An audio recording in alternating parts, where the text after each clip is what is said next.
Zoo, a virtual reality experience, state-of-the-art playground, and more. At 510 feet long, the Ark is the world's largest timber frame structure, and all kids 10 and under enjoy free admission. Visit ArkEncounter.com. Some of the most interesting conversations and important questions about the present and future can happen around the dinner table with the ones you love. For answers you can trust, rest assured Western & Southern's family of companies is always here, enabling you to cherish every moment, big and small, so you can live the life you want to live for generations. Visit westernsouthern.com/rest assured to get started today. Ever smiling, ever gentle on my mind. Welcome to the Plus side, where a AAA Plus membership means that an empty gas tank won't keep you from a full day, and where a dead battery can't stop you from being the life of the party.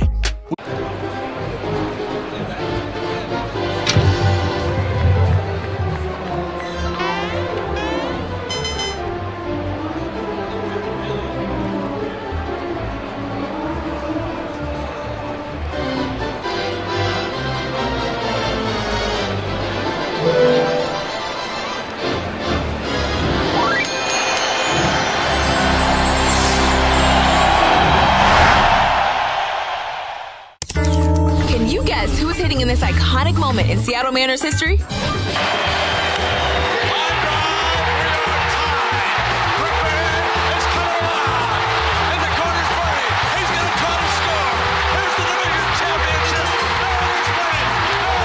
Let's take another look.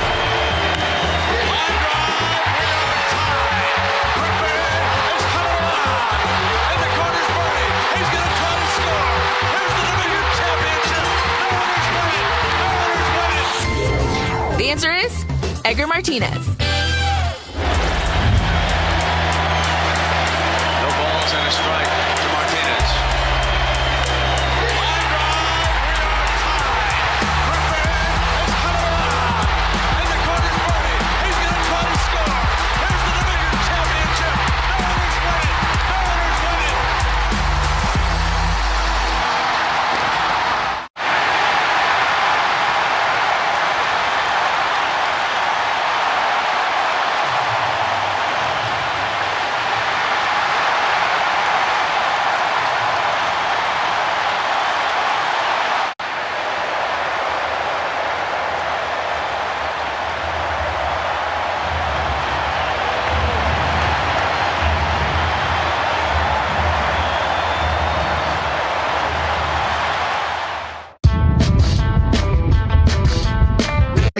Or select mobile drives and receive an exclusive Cincinnati Reds Hawaiian shirt as a thank you. Download the Hawksworth Blood Donor app to schedule your donation and make an impact for local patients. Download the app today or visit hawksworth.org to schedule your donation. Craving Ohio's most mouth-watering burrito? Look no further than Bubba-Coo's Burritos. With over 10 locations and growing in the Buckeye State and endless choices of Mexican fusion flavors, there's an entree for anyone. Visit Bubba-Coos.com. Welcome back to the Ark Encounter Reds rain delay. Hopefully it's a brief rain delay. They were expecting us to get started at about 7:20. So hopefully in about 5 minutes we'll get this one started. Here's the pitching matchup tonight. Lefty Nick Lodolo starts for the Reds. Kyle Hendricks starts for the Cubs. Pleased as always to be joined by the Cowboy Jeff Brantley. I'm Tommy Thrall. Cowboy, let's take a closer look at this pitching matchup. You look at Nick Lodolo. His last time out clearly didn't have his best stuff. Talked about that with David a little bit in the pregame. But he used the changeup, and that's not a pitch we've seen him use a whole lot, but he used it with a lot of effectiveness, and that probably bailed him out in that start. Yeah, I think when you talk about didn't have his best stuff, I think his stuff as far as velocity and movement and location really was outstanding. The key was not being able to throw a consistent breaking ball because of the healing blister on his index finger. And I think what it did is it put Nick in a spot where he had to use his third pitch, which is his changeup, and to be honest with you, it may have been the best thing that's ever happened to him because he basically used the changeup in a breaking ball spot. He used it in order to change speeds on both sides of the plate. He kept the hitters off balance. He only gave up 2 earned runs in almost 7 innings and very well could have pitched to the final batter in that inning. Well, let's talk about that survival aspect of it, because he had to have the changeup to survive. And it doesn't matter if you're a baseball player or if you're put in a situation where you got to figure out a way to survive. You can learn a lot about yourself in that, and you talked about that possibly being the best thing for him. How much confidence does that give a pitcher the next time out? I think it's a tremendous amount of confidence. You're stuck out in the water, and you've got to either start kicking or you're going to drown.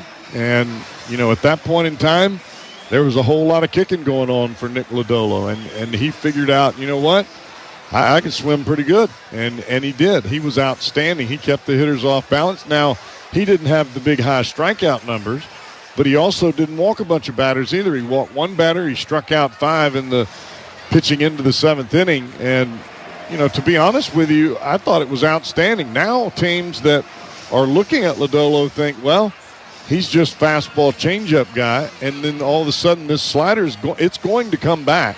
And when it does, it's going to propel him into a different atmosphere, very similar to what we see with Hunter Green right now. I'm curious to see if that breaking ball comes back in this start today.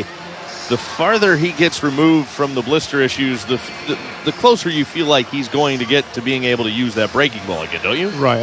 I think ultimately it's not that he can't throw it. He can throw it. But once it gets to a point where he's hitting batters with it and it's not coming out the way that he feels good about it, that's when he kind of switched gears and went into the fastball changeup mode. I think we'll see the slider tonight. If it's good early, I think we'll see it a lot. If it's not great early, I think we'll see it occasionally, and we'll see the more of a changeup fastball pitcher as we saw in Tampa. Kyle Hendricks takes the ball for the Cubs today. Hendricks not having a Kyle Hendricks-like year. 9 runs allowed his last 2 starts. How do the Reds attack him?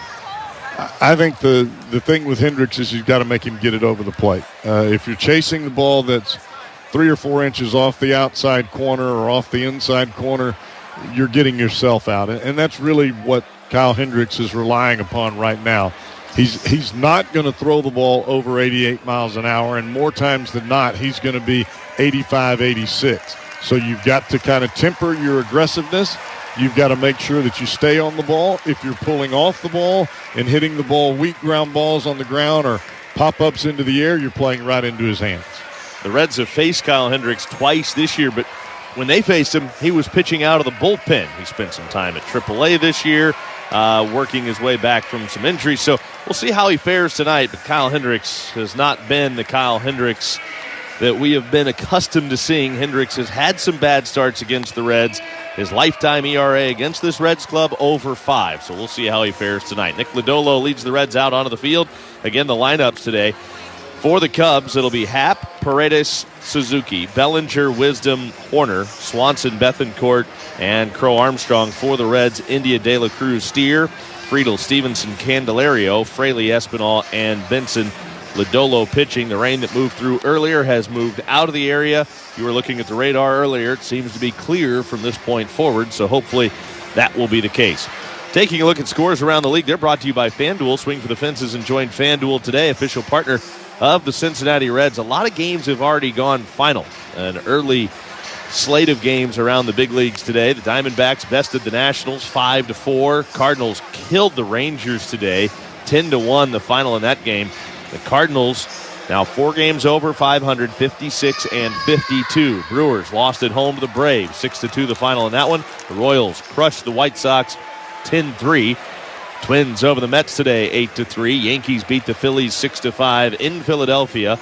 Baltimore getting a grand slam from Jackson Holliday, his first big league home run, right back in the big leagues. And the Orioles cruised to victory 10-4 over the Jays. Marlins beat the Rays today 6-2 down in Tampa. We're ready for baseball. It's the Reds and the Cubs. The finale of 3 between these two. Hope you enjoy it. Let's play. First pitch presented by Cincinnati Children's, changing the outcome together. Lodolo has the sign, and here's the left-hander's first pitch to Ian Happ as we get started at 7:21. The pitch misses up and away. Ball 1-0. The count on Ian Happ. 85 degrees is our TempStar game time temperature tonight. Cloudy skies overhead. Happ swings the 1-0 and sends a fly ball to Friedel in center. He'll move to his right. He was shaded toward right center. And Happ is retired for the first out here in the first inning. Get complete home comfort with a Tempstar heating and cooling system. Find your local Tempstar dealer at tempstar.com. One man out. Now Isaac Paredes will stand in.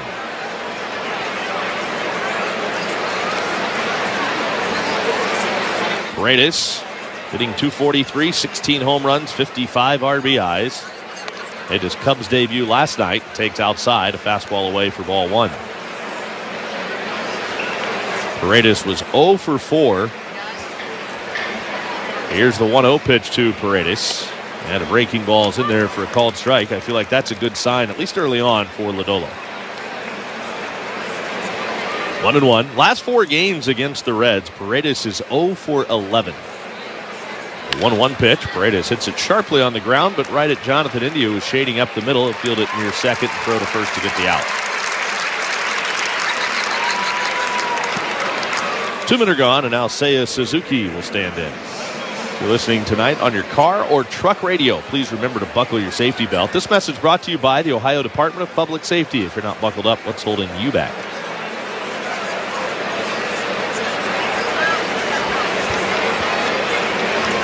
Right-handed hitting Suzuki waits on Lodolo, and the first pitch is a fastball over the outside corner, strike one. Last 7 ball games, Suzuki's 9 for 26, couple of home runs, couple of doubles in there. Here's the 0-1, and Suzuki takes just off the outside corner. There's the changeup from Lodolo, and the count is even. 1 ball, 1 strike. Nobody on, 2 outs, no score, top of the first inning. 11-minute delay because of a rainstorm that passed by before the game. The pitch is too high. It's a 2 ball, 1 strike count.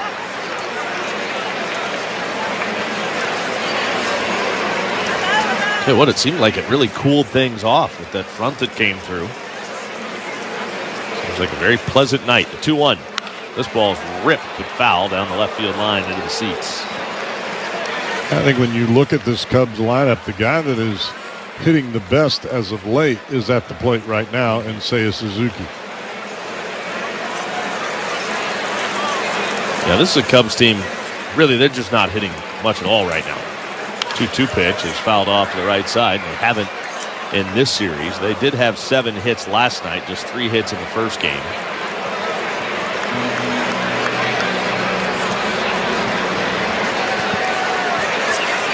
Two balls, 2 strikes on Suzuki. The pitch.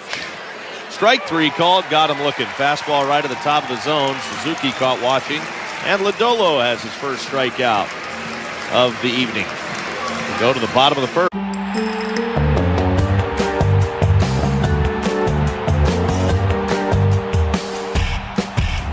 Can you find Pete Alonso in this sea of Mets fans? And Alonso drives one deep left field. And it's out of here. Pete Alonso with his second home run of the day. Pete Alonso keeps on raking. Just very strong. And there he is.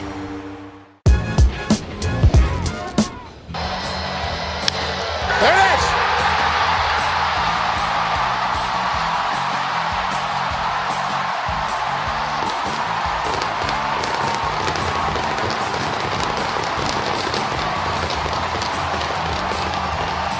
How do you like this start to the second half of this season? The Pirates are over 500. They've come back, an improbable win. Again, Blanco 1 pitch away. Ground ball. Dubon throws to first. No hitter. Ronald Blanco in his 8th career start. The 30-year-old makes magic on April Fool's Day. Today, he makes history. Unbelievable. Or JTMFoodGroup.com. JTM. Let's create great dishes together. CVG Airport hits it out of the park. With more than 50 nonstop destinations, CVG will get you from the dugout to your destination in no time. Fly to Boston, New York, Philadelphia, Chicago, Washington, D.C., and more. Book your flights now at CVGAirport.com. After the game, it's Extra Innings with Lance McAllister. Because we care. On 700 WLW. After a tough offensive series in Tampa, the Reds have been swinging the bats first couple of games of this series. See if they can keep it going tonight against right-hander Kyle Hendricks. His first pitch on the way to Jonathan India's strike on the outside corner. And the count is 0-1. Boy, it seems like Charlie Ramos has a very generous strike zone back there tonight. He always has. That's one of those things that you have to read as a hitter, especially with a guy like Hendricks on the mound who is going to explore that extra 2 to 3 inches off the outside edge. India watches a changeup off the outside corner. It's a 1-1 strike. That extra 2 to 3 inches off the outside edge. India watches a changeup off the outside corner. It's a 1-1 strike count. Hendricks turns it loose. One pitch is grounded foul. Third base side at 22. And good on base.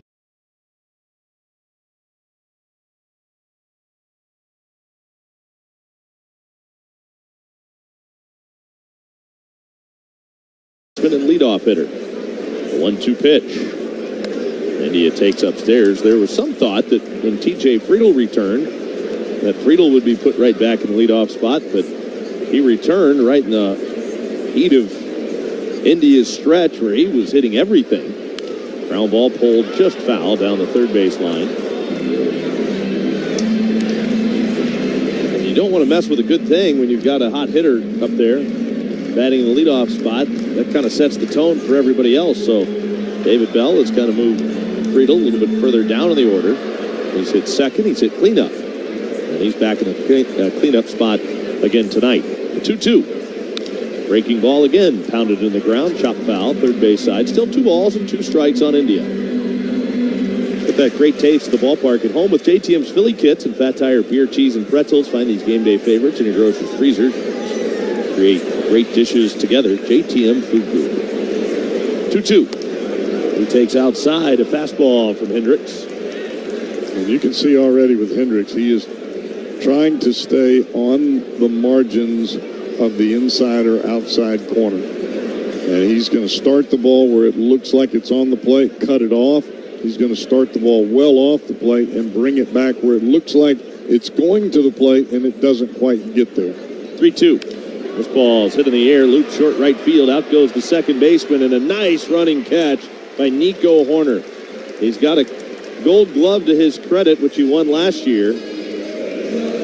That was no easy play for the Cubs second baseman going out to shallow right to make that catch. Yeah, I thought when that came off the bat, it had a chance. I knew there was no way Suzuki was going to get to that ball. Now Ellie up there with a 300 average, 301 here in the month of July.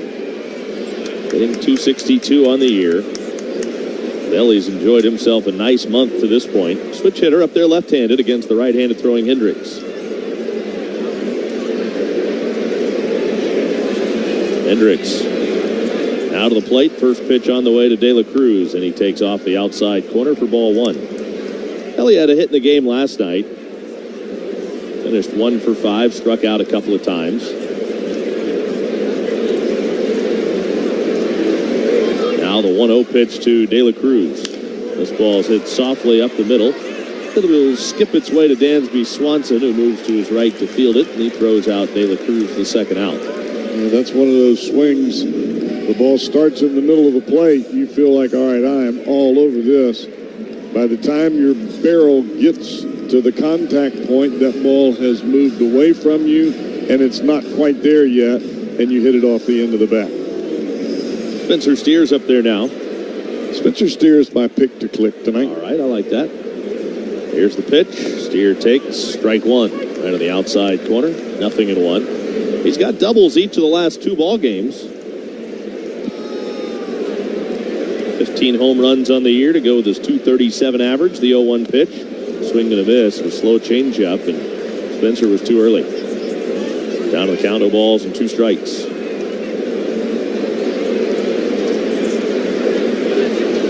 Nobody on, 2 outs. First inning, no score. The 0-2 pitch. In the dirt outside, Steer lays off. 1 ball and 2 strikes. Now the sun's trying to pop out. The clouds move on their merry way. The 1-2 pitch to Steer. He swings and bounces one to the left side. Charging Paredes, the play in time. Steer is out 5-3, and the Reds are out in order. We go to the second inning. No score, Reds and Cubs on the Tri-State Men's Health Reds Radio Network. Can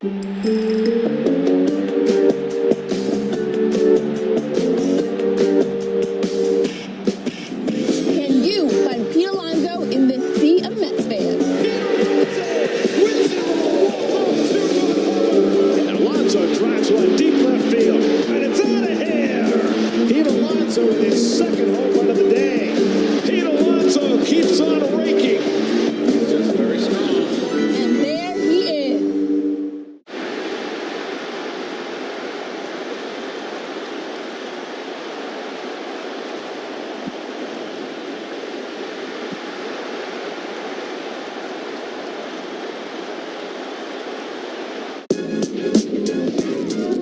Tyler O'Neill has homered on opening day in 4 straight openers. Tyler O'Neill has just set a record by homering in 5 consecutive opening days. He's got it all to himself with a home run here tonight in Seattle. 5 opening days in a row. New record.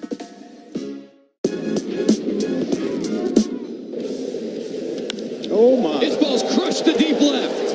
Back on it is Donovan. It's out of here. First big league homer for James Wood. A 3-run shot to the opposite field. And the 21-year-old will circle the bases, putting his team on top here 7-0. Elevate to celebrate, and James Wood demolishes this ball.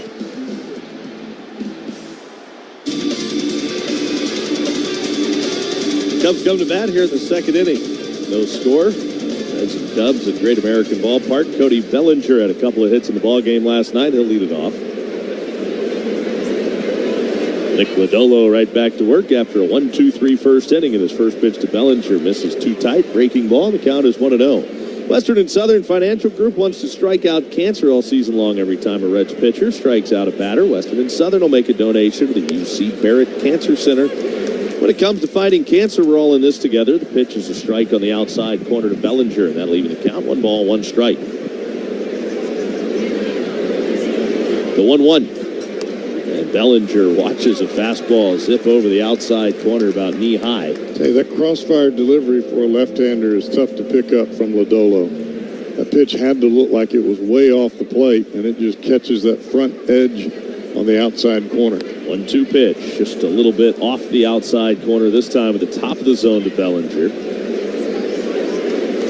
2 balls, 2 strikes. That didn't miss by much right there. It was a pretty good pitch from Lodolo. He just didn't get the call. The 2-2. Bellinger reaches for this one, taps it by the mound. India, bare hands, can't grab it. India went for the bare hand attempt. I don't even know if he's going to get Bellinger, even if he gets it cleanly. So it'll be a base hit for Bellinger. And if Lodolo doesn't fall off the mound toward third, he's got a chance to make that play, but got by him pretty easily. Yeah, I thought India got to that ball really fast and actually made it look like he was going to have a play, but that would have taken some extreme circumstances to be able to make that play. Bellinger on with an infield hit. First ball swinging. Patrick Wisdom skies one high into the air. Foul left side. De La Cruz over near the seats. Reaching into the seats. It's out of play. Let's pause for ID on the Tri-State Men's Health Reds Radio Network. Cloudy with a chance of showers and storms tonight. The low dropping to 73. Mostly sunny and hot Thursday. A chance of showers and storms. A high of 92. That's the forecast at the home of the Reds. News Radio 700 WLW Cincinnati. Runner on at first. Nobody out.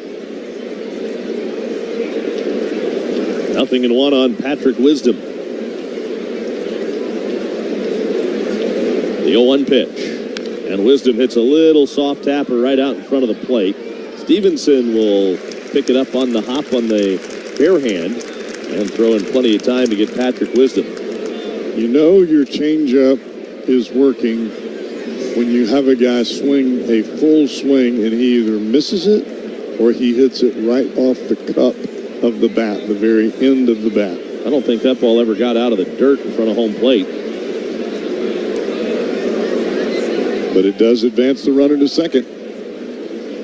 If he bunts, it's a sacrifice. Full swing, it's just a 2-3 put out. Pitch is high. Ball 1. 1-0 on Nico Horner. Horner has a hit in each of his last 3 ball games. 250 on the year, 4 homers, 33 batted in. Lodolo looks at the runner at second, the pitch, and he misses down and in with a fastball to Horner. 2 balls and no strikes.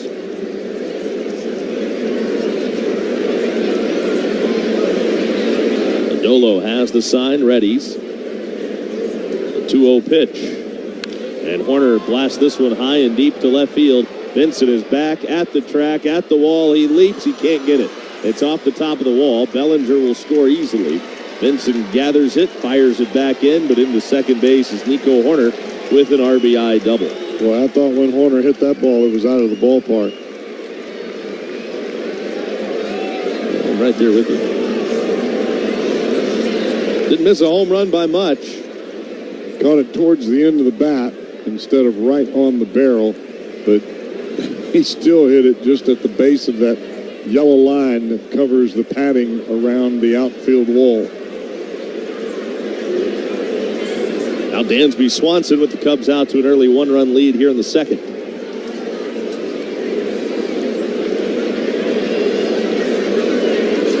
Swanson has struggled offensively big time this year, hitting just .219. Here's the pitch to him, and he hits it on the ground to third. Espinal to and E fields. He'll take his time and throw in plenty of time to get Swanson. That's the second out of the inning, and Horner has to stay at second. Here's tonight's trivia question. Since the amateur draft was established in 1965, the Reds have selected a catcher in the first round of the draft 5 times. How many of those catchers were selected for an all-star team during their major league careers? A3, B2, C1. Bethencourt swings and fouls away the first pitch, strike 1. Speaking of catchers, since the draft was established in 1965. No Johnny Bench. Devin Mesoraco. Those are the 2 I was thinking of. Here's the 0-1 to Bethencourt. Swung on, fouled off the right. So that would be B right now. We've ruled out C, which is just 1. I'll say B. How about you? I'm going to say B as well.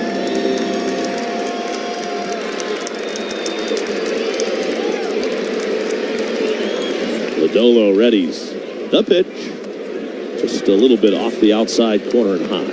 1-2 on Bethencourt. Bethencourt originally broke in with the Atlanta Braves. He might have been teammates with Dansby Swanson in the minor leagues. Here's the 1-2 pitch. Low and inside to Bethencourt. 2 balls and 2 strikes. Bethencourt already on his second team this year. He's a good defensive catcher. He just hasn't hit anywhere he's ever been. Got a great arm behind the plate. Usually you can look at a catcher, see how many teams they've played for, and realize that is in fact the case. But he lines one to center field here for a base hit. And around third is Horner. He'll score, and Bethencourt comes through right here. In only his second game with the Cubs, just a 174 hitter, but he lines a base hit to center for an RBI, and the Cubs now have a 2-0 lead. Well, the only ball that Bethencourt can really hit is a ball that's in the middle of the plate and up. That's exactly where that pitch was. So Bethencourt is on with a 2-out RBI single. Here's Pete Crow Armstrong. This guy's been scuffling a bit. Here's the pitch to Pete Crow Armstrong. He takes a cut and a miss. At a breaking ball over the outside corner for strike 1. Has hits in just 2 of his last 10 games. 4 for his last 33 coming into action tonight. Pete Crow Armstrong 0 for 7 in this series, and he takes a curveball off the plate outside. 1 ball, 1 strike on Crow Armstrong.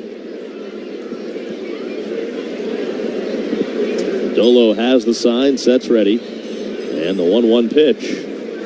And a big swing and a miss there to breaking ball over the outside corner. I throw that again. Yeah, I was going to say, that's a pretty ugly swing there by Pete Crow Armstrong. You talked about seeing the hips fly open. 1-2, runner goes, swing and a miss. He struck him out. Down on strikes, Pete Crow Armstrong, and his frustrations at the plate continue. But a good round for the Cubs. They plate 2 here in the second inning. We go to the bottom of the... Now it's time for Who Could It Be? We're going to show you the childhood photo of a big league star. Can you guess who it is?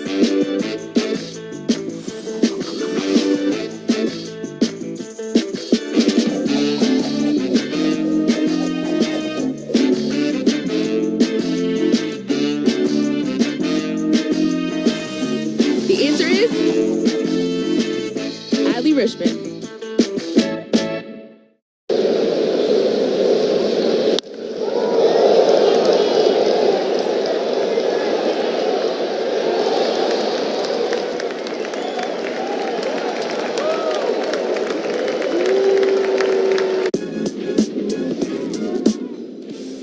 Yordan hits one into right field for a base hit.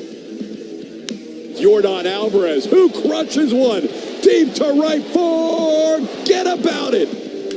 Hits this ball hard to center field. Back goes Julio, still going back near the wall. This ball's caught by Rodriguez. No, Yordan's going to go for third. And he hits one down the line in right field. This could be the cycle. Yordan heading to second base. He is going to get there. Payoff in a big spot right here. Sends it deep the other way. Donovan backing up to the track, to the wall. And Pavin Smith hits one off the wall. This will get 2 runs home. 8-1. Pavin Smith the other way. And Pavin trying to unload. Sends one out to right. And it's in the bullpen for a grand slam for Pavin Smith.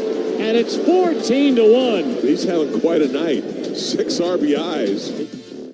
Core Technologies is a proud sponsor of the Cincinnati Reds. Make your morning a McConnell morning. Mike McConnell tomorrow morning at 5 on 700 WLW. T.J. Friedel will come to the plate, lead off the Reds' second inning. The Reds now face a 2-0 deficit. Tell you what, the Reds have kind of had their way with the Cubs this year, haven't they? The Reds have now gone 7-2 against the Cubs this season.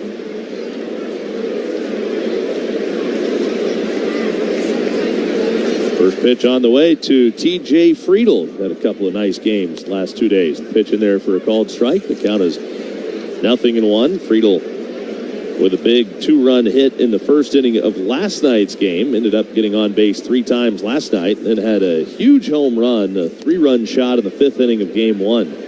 Friedel takes up and away. That'll even the count. It's a 1-ball, 1-strike count on the Reds center fielder. Friedel 5 RBIs in this series. The 1-1 backdoor breaking ball misses too low. 2 balls and a strike on the left-handed hitting Friedel.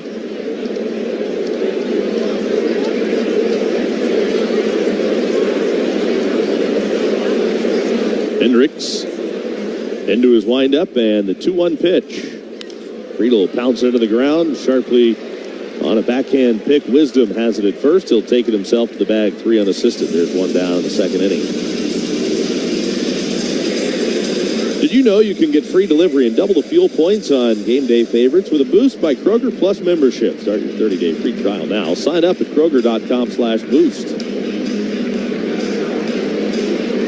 Nobody on, 1 out. Tyler Stevenson's the batter. Hendricks' first pitch to Stevenson is a called strike on the outside corner. I think we should change our answer to A. Okay. Here's the 0-1 to Tyler Stevenson. Breaking ball down and away. It feels like it hasn't been A in an eternity.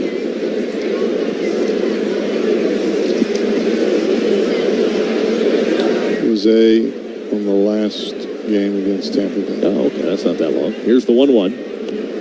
And off the plate. Then it was B. Then it was C. And now it's time for what? A. Well, we will revisit that here in a couple innings. And I think you're right. Here's the 2-1 pitch to Tyler Stevenson.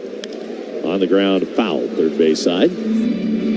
2 balls, 2 strikes. You know, you see a lot of right-handed hitters pulling the ball foul down the third baseline against the likes of Kyle Hendricks. He likes that because he wants to see you clear the hips, get the barrel through the zone. That way he can either throw you the changeup or that cutter, or as he goes through the lineup for the second time, the curveball. 2-2 pitch is just off the outside corner. Boy, that didn't miss by much, but it's a full count now on Stevenson. Reds are down 2-0, batting with nobody on and 1 out here in the bottom of the second inning. Hendricks is into his windup, the payoff pitch, and a swing and a miss. He struck him out. Got him with a fastball off the plate away at 90 miles an hour. And Hendricks doesn't exactly rear back and have a lot of heat on the fastball these days. Well, he's not going to throw that kind of pitch over the plate. He uses that higher velocity four-seamer fastball off the plate to try to get you to do exactly what Stevenson did there. Jammer Candelario stands in now. Here's the pitch. And he takes a strike at the knees as Hendrick starts him with a sinker. Candelario's overdue. Hitting at a 227 clip. 17 home runs. He's driven in 50 runs this year. The pitch is off the plate outside. He is definitely in a lull right now. Yes, he has. And he has had some stretches where he has been maybe the toughest out in this lineup, but that is not the stretch he's on right now. Breaking ball low and inside. Checked his swing in time. Candelario just 4 for his last 43.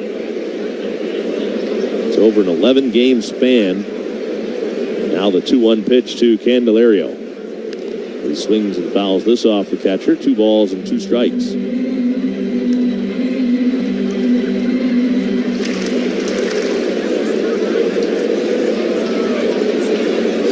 2-2 on the Reds' DH tonight. 2-2 pitch. Swing and a miss. He struck him out. Down on strikes, Candelario. And the inning is over. Hendricks works another 1-2-3 inning. 2-0 Cubs. We head to Cowboy in the third on the...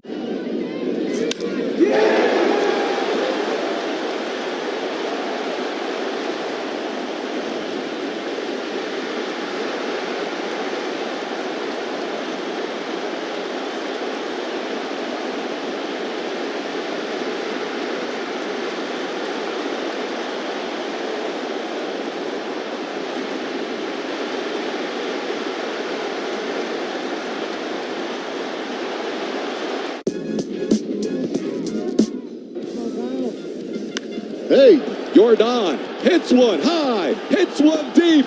In Mexico, it's gone for a 2-run home run. The big man makes it a 3-2 game as he crushes one to right center. And an infield hit, and Jordan drills one deep to center field. Oh my goodness, Jordan with a multi-home run game. First home run, 461 feet. That home run, 461 feet. Come on.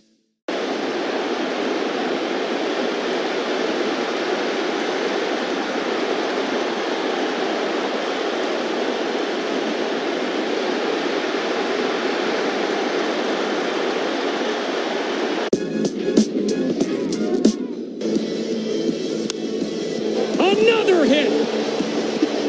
He's reached in 13 straight plate appearances and 12 hits in that span. 4th time in Major League history. 12 straight at-bats with a hit. Didn't come cheap either. 102 off the bat here. And again, up the middle, velocity at 3-1-700 WLW.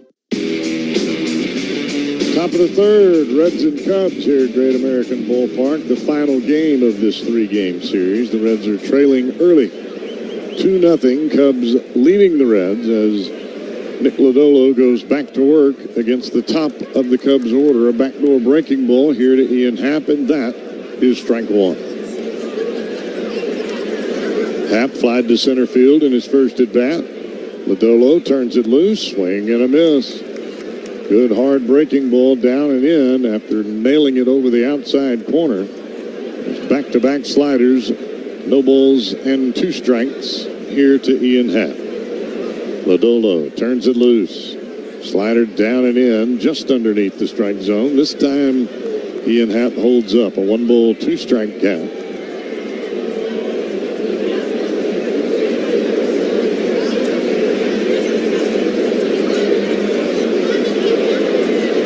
Lodolo working with Tyler Stevenson, misses with a fastball up and away. 2-ball, 2-strike count here to the Cubs left fielder. Happ came into the ball game hitting at a 230 clip. That is not what the Reds are used to seeing from this fella. Changeup misses way outside, and after being ahead in the count 0-2, it is now a 3-ball, 2-strike count to Ian Happ. And here is that 3-2 pitch. And it is lifted foul down the first base line. 95-mile-an-hour fastball over the outside corner, and Happ a little tardy getting to it.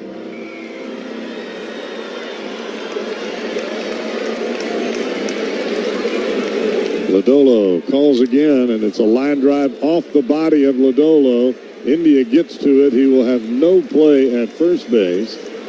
And that, for the second consecutive inning, is a leadoff single for the Cubs.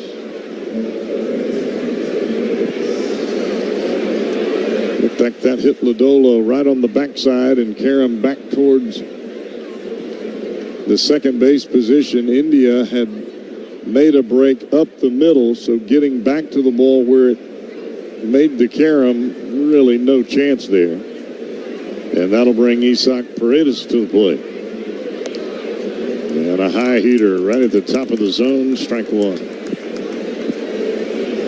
Paredes grounded to India his last time up. Hit the ball rather well. He just hit it right back up the box, and that's where the Reds play India, or where the Reds play with India. Against Paredes, a pick to first, sends Happ back to the bag.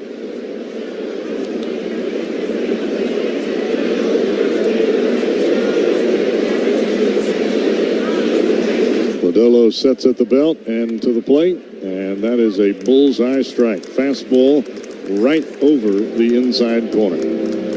No balls and 2 strikes to Paredes.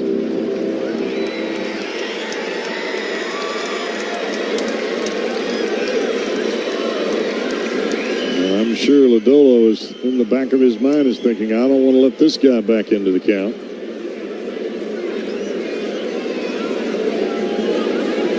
Oh, 2 pitch coming. Nope, he'll pick to first. And again, Happ back to the bag, standing up. Happ does not appear as he is going anywhere.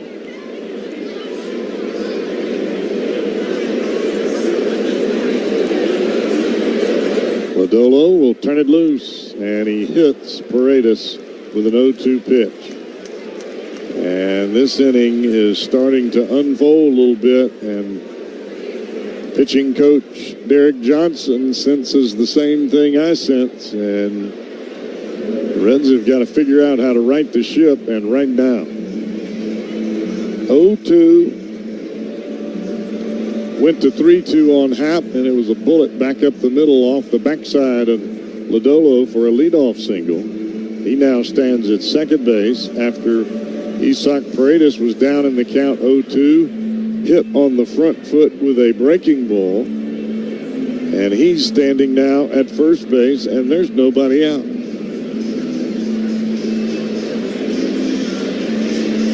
And you could see the body language from Lodolo and just almost the eye roll towards the sky after he hit Paredes being ahead 0-2. But somehow you got to figure out a way to right the ship and get yourself back in good form, because you've got the heart of the Cubs order coming to the plate.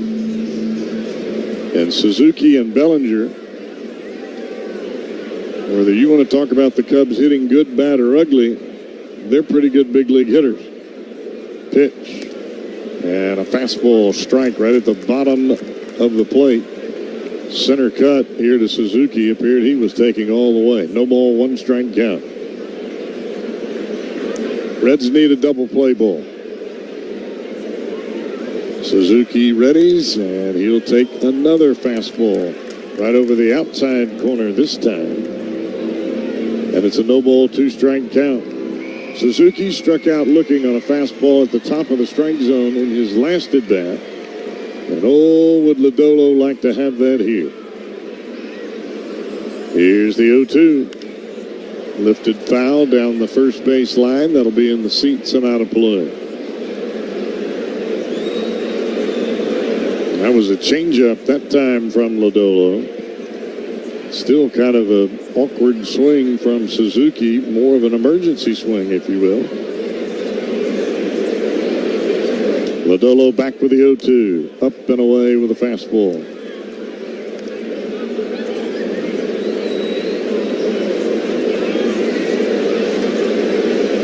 One ball, two strike count. Suzuki readies. Lodolo delivers. Swing and a miss. Oh, he fouled it off. I thought he had him. It was a breaking ball. It started away. It darted back to the middle of the plate. Kind of an underwater swing by Suzuki, but evidently he just did clip that one. 1-2 now from the big fella. And fouled off to the right side. Another changeup. And again, a lunging swing by Seiya Suzuki. Suzuki seems to me, with the body language he's given in this at bat, he's looking for that ball, that fastball close to him. And that's where the Reds are going. And a check swing foul back behind home plate. 96-mile-an-hour heater up and right on the inside corner. And if Suzuki was looking for the ball in, it sure didn't look like it there. 1 ball, 2 strike count. Lodolo turns it loose, up and away. 2 balls and 2 strikes now.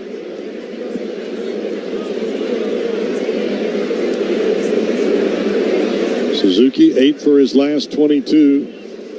He has been one of the better hitters in this Cubs lineup, even with the rest of them struggling. And he will hit this down the left field line right over the top of the outside part of the bag.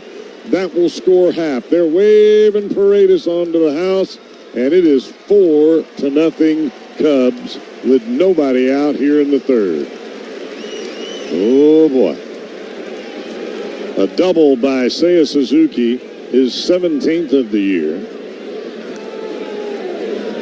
It was a breaking ball. It did not break. It just kind of spun middle away. Suzuki didn't get a great swing at it. He kind of rolled over the top of it, and as the ball hit the chalk line going down the third base line, instead of continuing towards the stands, it actually bounced back towards the third base bag. Check swing off the bat of Bellinger, and that last bounce back towards the field of play is what really made the ball fair, and it was only by maybe the stitching on the baseball. Can't believe that ball did that. That was some weird English. 2 RBI double. And another awkward swing by Cody Bellinger. That ball just flat ate him up.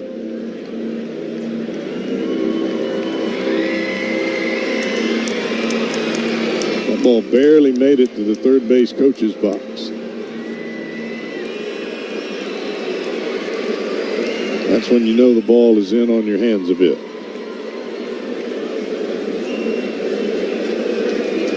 But 2 runs across here in the inning. I don't care how you slice it. 4-run lead is a 4-run lead. The pitch. Ground ball left side. That's a base hit into left field. Benson to it quickly. On to third is Suzuki. And the Cubs are just putting hit after hit together. It's not like they're hitting the ball real hard, but they're hitting it in spots where the Reds' defense is not at. Well, and they're all coming with 2 strikes. All of these base runners have had 2 strikes on them in this inning.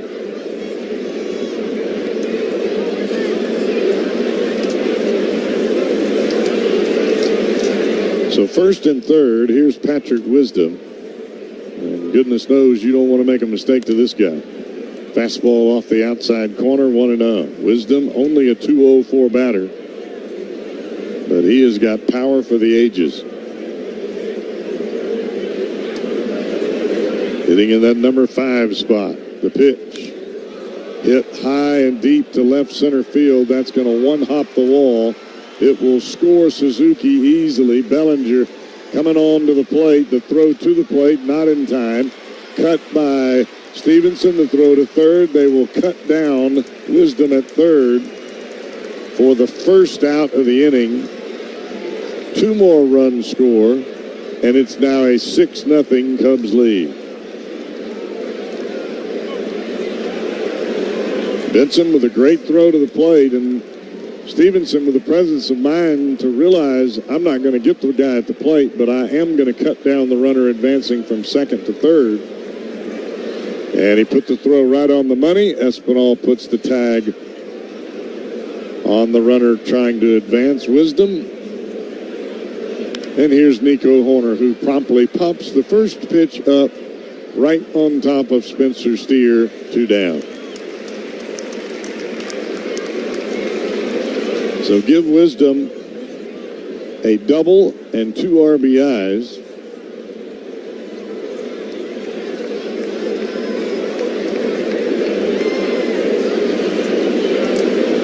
.725 on the putout at third base of Wisdom. 2 down, and here's Dansby Swanson. Breaking ball, that's going to miss just a bit under the strike zone for ball 1.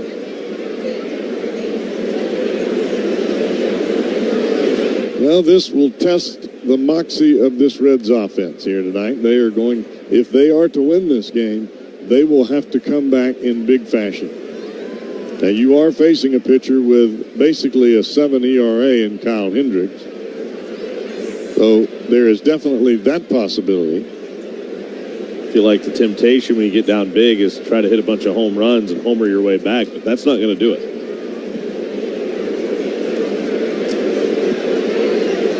The problem with that is Kyle Hendricks knows he's a veteran. He knows you're going to chase, and he is going to stay way off the plate and just kind of tease you left and right.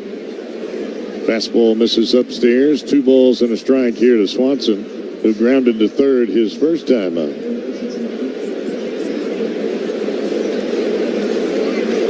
And now Lodolo. Here's a looping liner down the left field line. Another hit. Swanson heading for second. That would be the 3rd double in the inning for the Cubs here in the 3rd.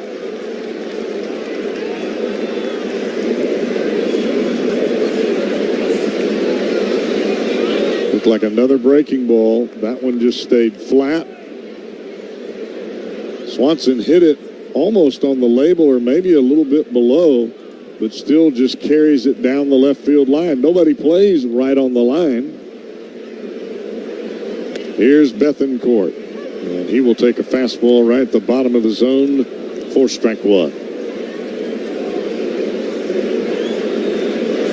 Bethancourt drove Homeron with a single his first time out. And a swing and a miss, a changeup down and away. No balls and 2 strikes here to the Cubs catcher.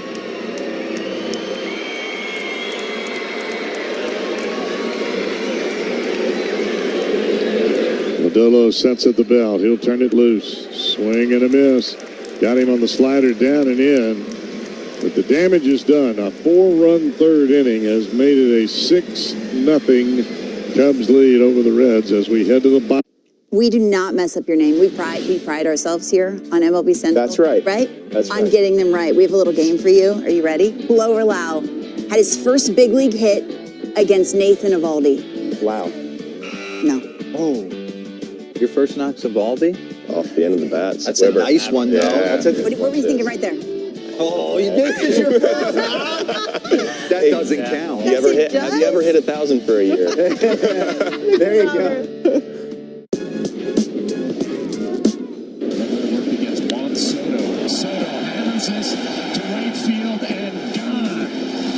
Solo shot for Juan Soto, his 10th of the year, and we are all tied up. And this is belted and deep and way gone. Wow. First multi-home run game with the Yankees, 18th of his career.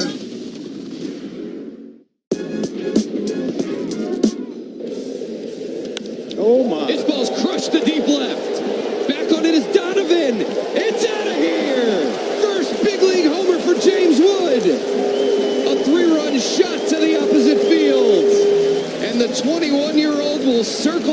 bases, putting his team on top here, 7-0. Elevate to celebrate, and James Wood demolishes this ball.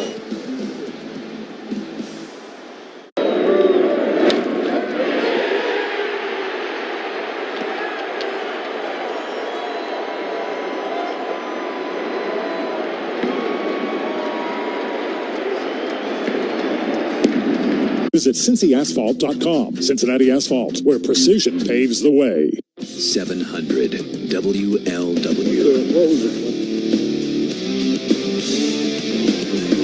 Kyle Hendricks back to the mound. The bottom of the Reds' order, 7-8-9 heading to the plate.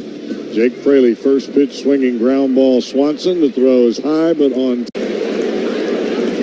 A lot to overcome after the first 3 innings for the Cubs. Their offense for the Cubs has put 6 runs on the board against left-hander Nick Lodolo.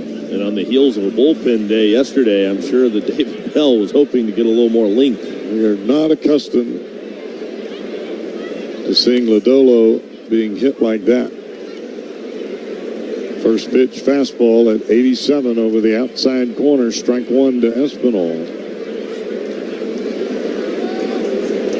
And that may be the last pitch of this at bat that Espinal sees on the plate. And that ball split the corner.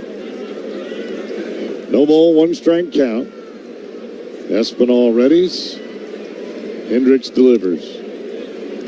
And it's just off the outside corner. Another fastball. 1 ball, 1 strike count. Espinal riding a 10-game hitting streak coming into today. And a tapper over the top of the mound. Here comes Swanson, and what a play he makes. Wow. I guess that's why he's got a couple of gold gloves, huh? That's just showing off. Wow. 2 down. Swanson right behind the mound. Fields the baseball barehanded. And all in one motion as he fields the ball from his shoe tops, he throws from the same spot to cut down Espinal. And what looked like it was going to be a very difficult play ended up being an awfully easy play. Here's Will Benson. 2 down in the inning. Benson will take a fastball that runs off the outside corner. 1 ball, no strike count. I think what makes that play for Swanson even more impressive is you don't normally see shortstops make that play because they don't typically have to. Another fastball misses away. 2 balls and no strikes here to Benson.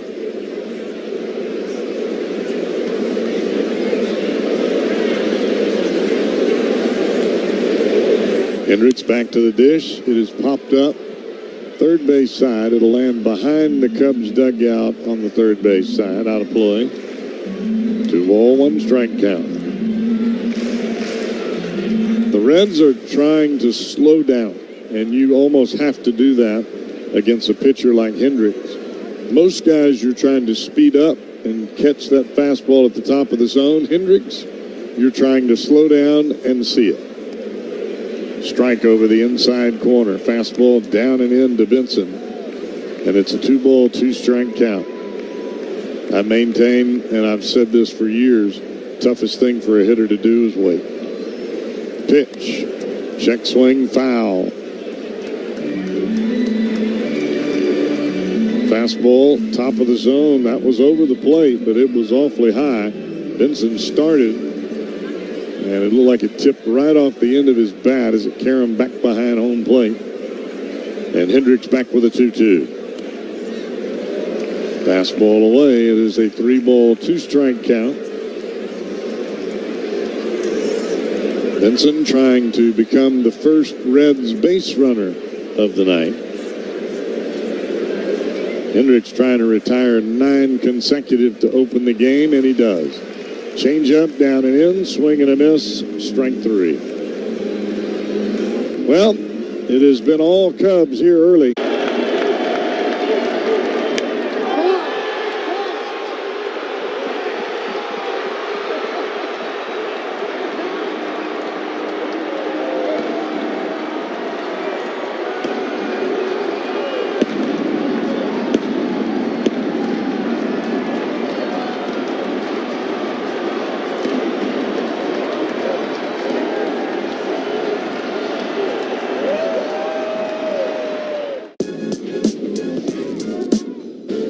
Mookie Betts climbs in. Betts hits this one in the air to left field. Ramos going back at the wall. Leadoff home run. So a day after Betts gets his first extra base hit in a couple weeks, he hits his first home run in nearly a month.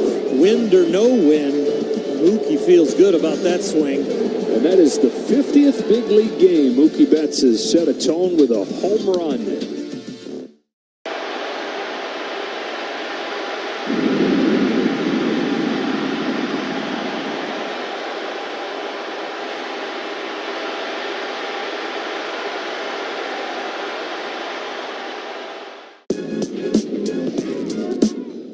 Rise now. 1 out in the ninth.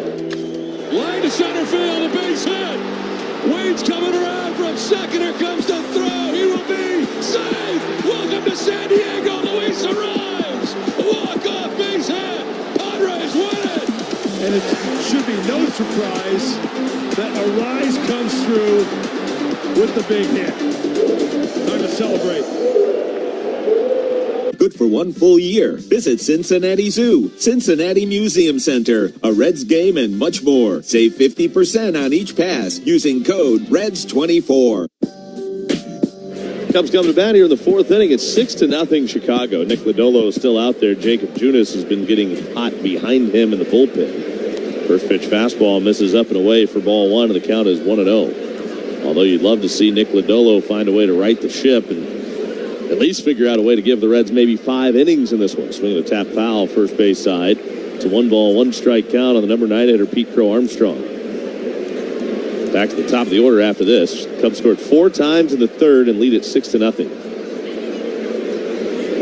Lodolo into his windup, and here comes his 1-1. And again, a bouncing ball foul first base side. Let's revisit that trivia question. Since the amateur draft was established in 1965, the Reds have selected a catcher in the first round of the draft 5 times. How many of those catchers were selected for an all-star team during their major league careers? Here's the 1-2 pitch to Pete Crow Armstrong. Too high. A3, B2, C1. We both said B2 initially. I think we both want to change our answer. Yeah, we had a chance to think about it. We're going to go with A3. Both of us, yes, correct. Breaking ball down and away, full count, 3-2. And Johnny Bench is probably listening to us laughing today, and he's screaming at the radio, going, "Guys, I was not a first-round pick.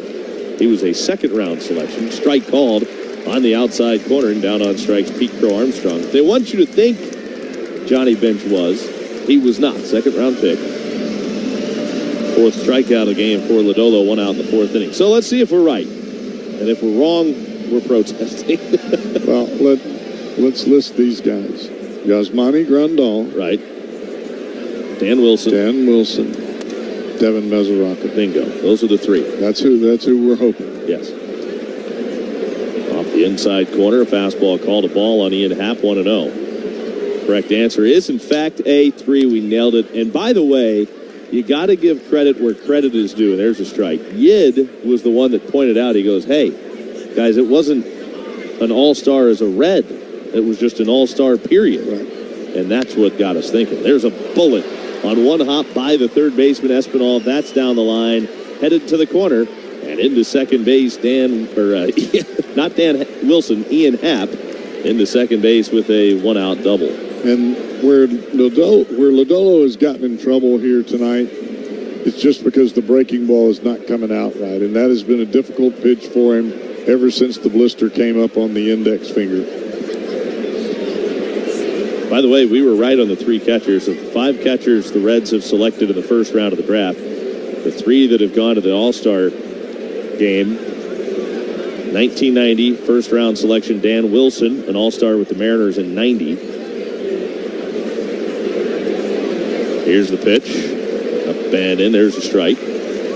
Wilson was followed by 2007 first-round pick Devin Mesoraco, who was an all-star with the Reds in 2014. And yes, Monty Grandal, a first-round pick of the Reds in 2010, an all-star with the Dodgers in 2015, again with the Brewers in 2019. This ball's popped up high into the air, first base side. In is Steer, and on the infield grass, Just inside the line, he'll make the catch, and that's the second out. Isaac Paredes is retired. So we got it. And not only that, we named all 3 catchers. That's pretty impressive. We don't get to do that very often. No. 102nd, 2 outs. Left-hander Lodolo turns it loose. The pitch misses up and away. It's a 1-ball, no-strike count on Seiya Suzuki. That was deciphered by the Radio Booth Collective. Yes, it was. I put that down as a true team victory. 1-0 pitch to Seiya Suzuki. Off the plate outside. 2-ball, no-strike count on Suzuki.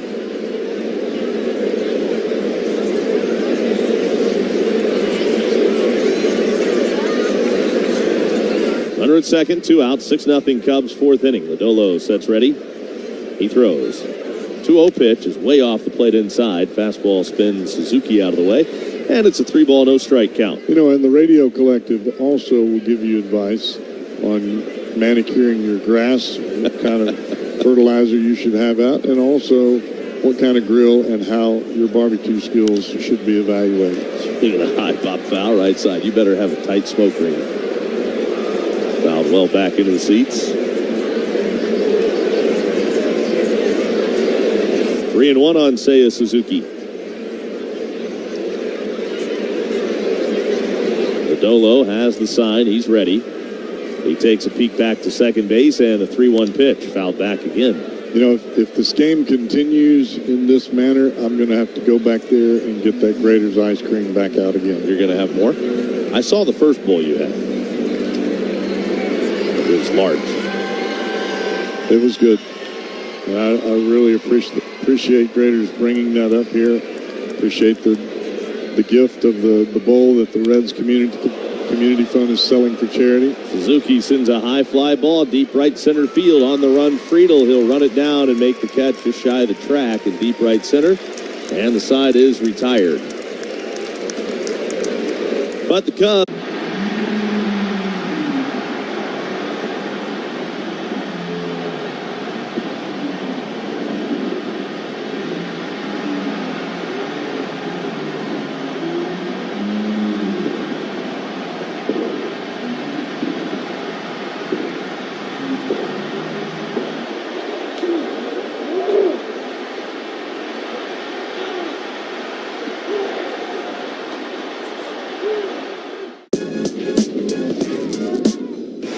Will set the stage for Xavier Edwards. Selfishly looking for a single to complete the cycle. Towards short, Adames has it, gets rid of it quick, and he's safe! It's a single, and it's a cycle! The second ever cycle in Marlins franchise history belongs to Xavier Edwards. It took 30 years, a rise, and now Edwards.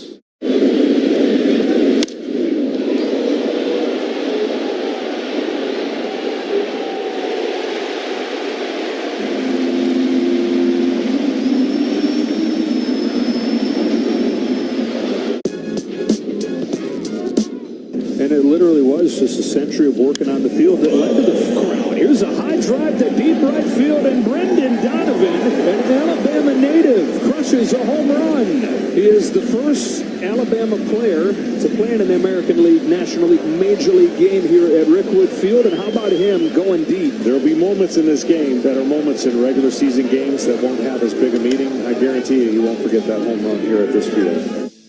TFL Reds to score $20 off your next ticket order at ticketsforless.com. For more information, visit ticketsforless.com/Reds today.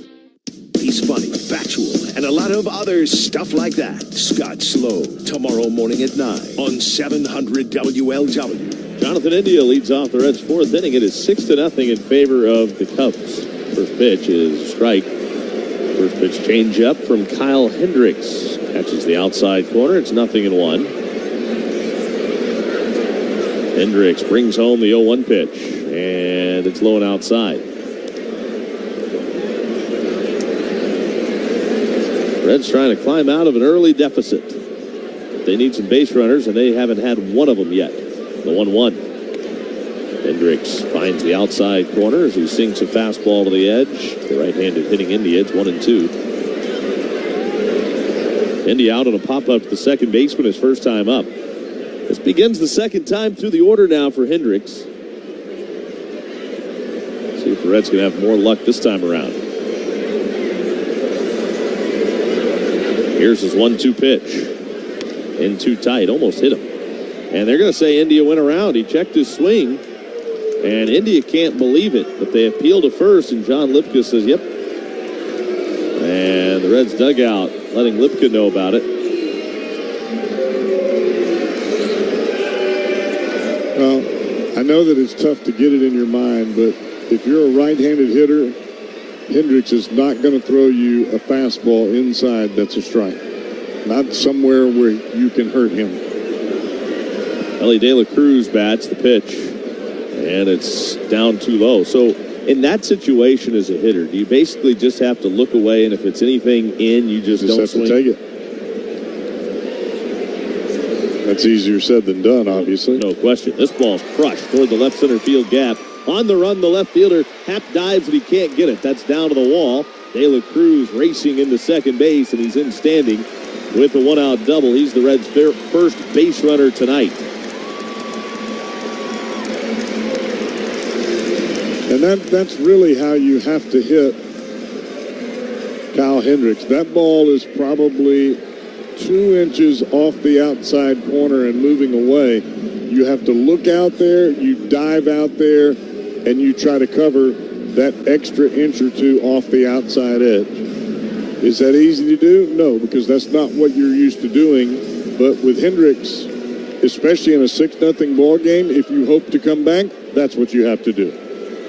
Spencer Steer bats with De La Cruz down at second and 1 out. The Reds need to break through against him at some point if they are going to come back. The pitch is a fastball up and in, cut and a miss, strike one.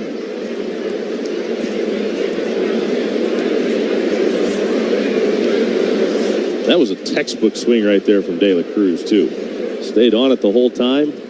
No overswing at all, and now Steer pops one in the air, short left center. Long run for Happ, but the left fielder gets there to make the catch, and that's the second out.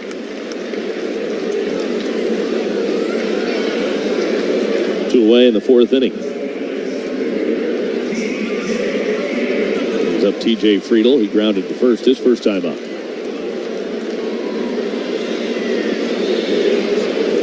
You look at De La Cruz, he's got some wild-looking sliding nuts. They have definitely got some messaging and some style to them. The pitch. Friedel takes a fastball that sinks off the plate outside. Counts 1-0.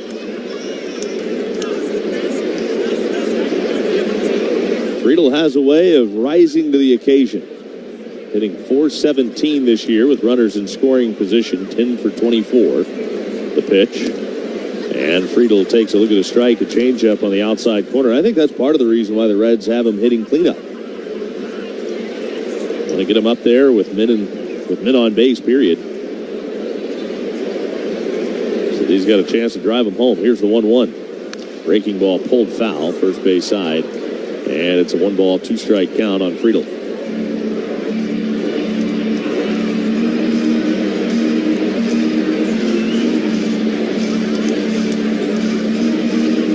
At second base with 2 outs. The Reds are down 6 in the fourth.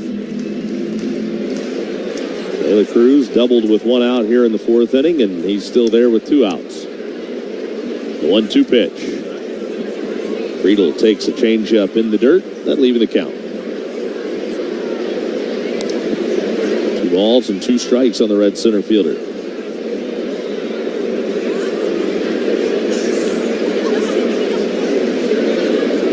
Friedel. Big bend at the knees. Bat resting on his back shoulder with an open stance as he waits on Hendricks, who backs off the rubber to reset. Reds going for the series sweep against Chicago tonight.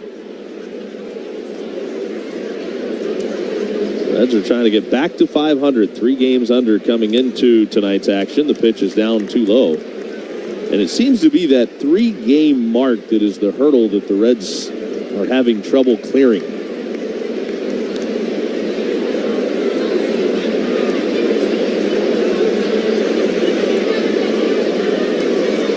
on Friedel.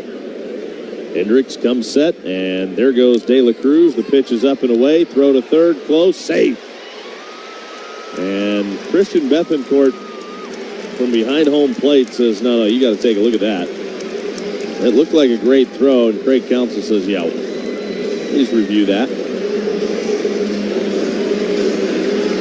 He's out. I think he's out, too. It's a ball to T.J. Friedel. Chicago is challenging the safe call at third. So Friedel has walked. So he's down at first base. I thought live he was out. And on the replay, he is still out. And when you're down 6-0, it's just not the smartest play to make. After review, the call in the field is overturned. The runner is out. Chicago will retain their challenge. Well, that's a caught stealing 2-5, and when you're trying to stockpile base runners, that is a killer. And here's another one I believe went off the scoreboard. If you miss in the middle of the plate with Max Muncy, he's good. Look at that level swing right there. And he's a hitter. But what I love, watch him drop. What he does is he moves his hands and he loads into the back leg. Here you see the knob facing the catcher, which I really love because that's the power position for any power hitter.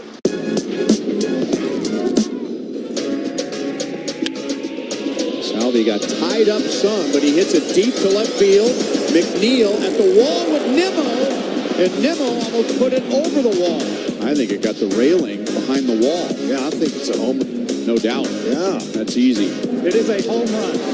250 career home runs for Salvador Perez.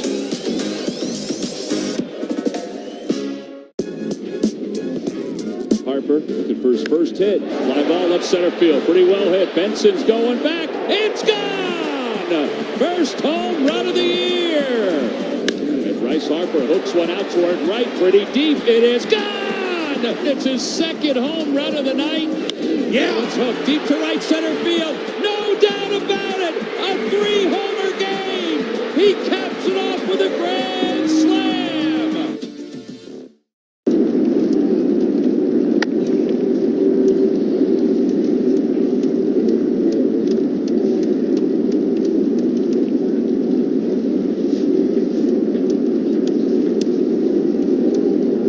From new to pre-owned vehicles, we have a wide selection to choose from and great deals happening now. Shop online or visit us at Beachmont Toyota today.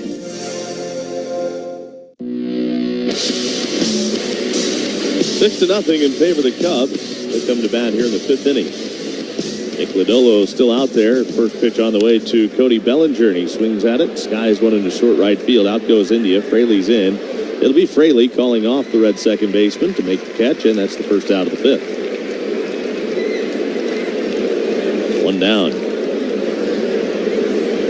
Want to welcome Reds on Radio affiliate WCJO 97.7 from Jackson, Ohio, that is, here for today's game. Patrick Wisdom, the batter, with nobody on and one out. First pitch to Wisdom is breaking ball in the outside corner for a called strike. Did I hear somebody say Jackson? Ohio. Oh. That's the one they wrote the song about, right? That would be Johnny Cash. Uh-huh. Johnny and June, right? That song? Was Jackson? Swing and a miss. A fastball off the inside corner. 0-2 on Patrick Wisdom. Which Jackson was that really about? That was about the one in Tennessee or the one in Mississippi? Or is that up for debate between the two cities? Probably up for debate, but folks I know say it's Mississippi. Of course they do. 0-2 on Patrick Wisdom. Bases are empty with one out. Here's Lodolo's 0-2 pitch. Strike three called. Got him looking with a breaking ball at the knees. Wisdom's down on strikes. That's 5 for Lodolo tonight. Let's pause for ID on the Tri-State Men's Health Reds Radio Network. 3 men accused of being behind the September 11th attacks entering into plea agreements to avoid the death penalty. Details after the game on the home of the Reds, News Radio 700 WLW Cincinnati. First ball swinging, Nico Horner swings at the first pitch he sees and skies a pop-up foul behind first, and there's Spencer Steer to make the catch, and Nick Lodolo has a very easy 1, 2, 3 fifth. So, listen, I've been following you for a while, man. Bottom line is you get your A swing off and generate a lot of pop. I just want to go. I'm getting this A to B. Oh man, straight to the ball, barrel. Hitting the ball is the hardest thing to do. I'm a person from 0-0. I'm looking for spin. I'm not gonna lie. I'm gonna look for spin, but I'm gonna time up a fastball. 0-0. If you spin it, I'm swinging. Like if you spin it in the middle, I'm going to destroy it.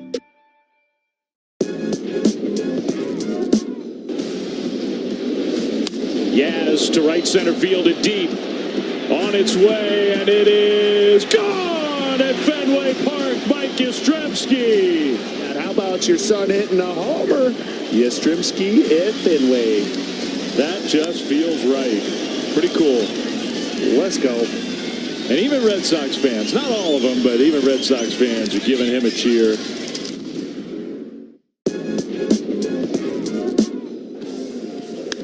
Payoff is crushed.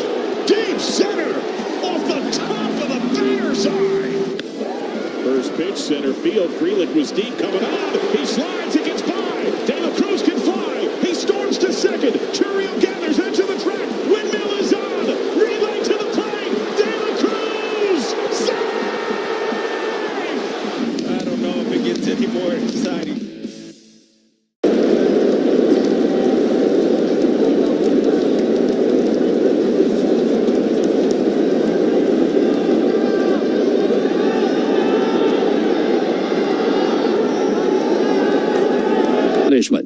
Visit Encore.tech. That's Encore.tech to lead with innovation.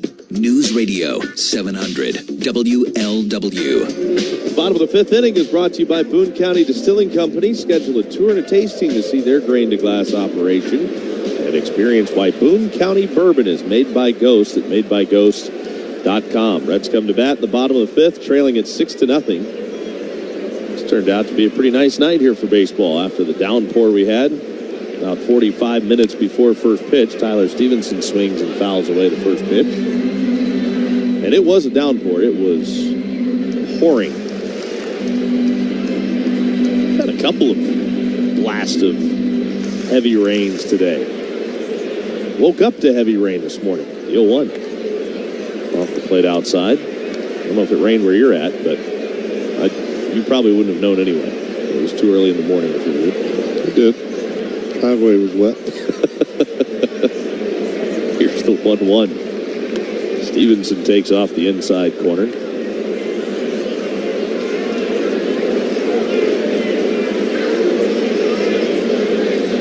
Two balls, one strike. The count on Tyler Stevenson. The 2-1 pitch. Breaking ball, grounded foul, third base side.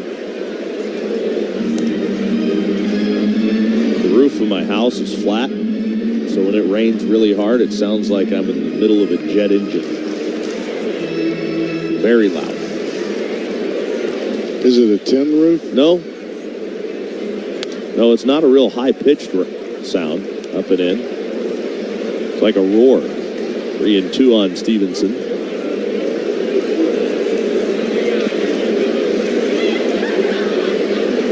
Payoff pitch.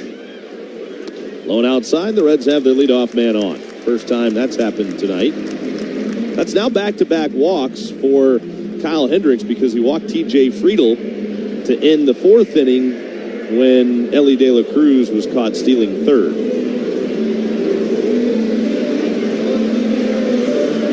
Candelario struck out his first time up.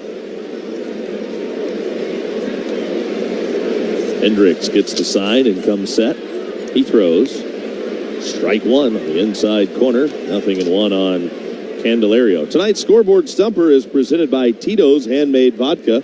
For every Reds RBI at Great American Ballpark this season, Love Tito's will donate $50 to the Reds Community Fund, which is dedicated to improving the lives of youth through baseball. Now Candelario rips a line drive into the right center gap. That's down for a hit. Pete Crow Armstrong able to race over and cut it off on a hop. Into second, Stevenson. Crow Armstrong got it back very quickly keeping Stevenson from going first to third. So the Reds have 2 on with nobody out, and now Jake Fraley coming to the plate. This is what the Reds need to be able to get back in it. Since the year 2000, Y2K, 4 players have hit 3 home runs in a game against the Cubs while playing for the Reds. And you named them. 4 players have hit 3 home runs in a game against the Cubs while playing for the Reds since the year 2000. How about Joey Votto? Joey Votto on May the 7th of 2008. He's the earliest one to do it.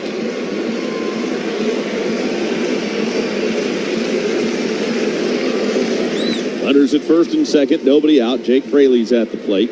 Earliest, like nobody hit 3 home runs before him? Yes. Not between the year 2000 and Joey. Here's the pitch. Fraley swings and fouls it over by Espinal, waiting on deck, strike 1. He had a win in 2008? Yeah. They've all been since then. 2 of them did it the same year. Solid stuff.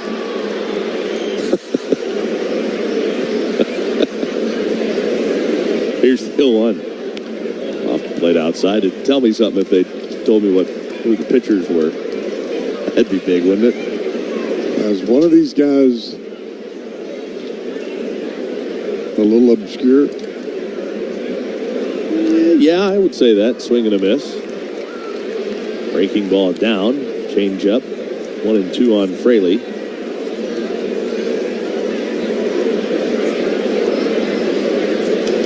I mean, obscure but legendary all at the same time. That makes sense. Legendary in a good way? Yeah. Okay. But obscure in kind of a bad way. You know exactly what I mean, why don't you get it? Or maybe you have it, you just can't think of his name. The pitch, Fraley takes in the dirt. 2 balls and 2 strikes.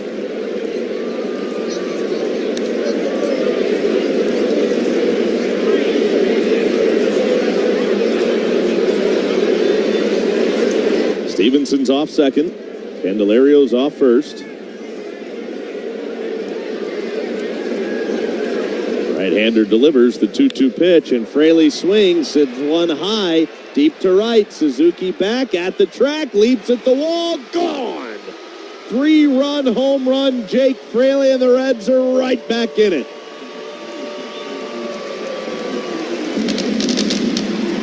Jake Fraley has that uncanny ability to come through in the most dire of times. Tell you what, that guy's got no fear, man. No fear. He just went out and hooked it. Got the barrel to it. The pitch was on the outside corner, and he had to reach for it. Looked like he was way out in front. But still able to drive it out of here. His second home run here in the month of June. He only had, or in the month of July, he only had 1 home run coming into this month.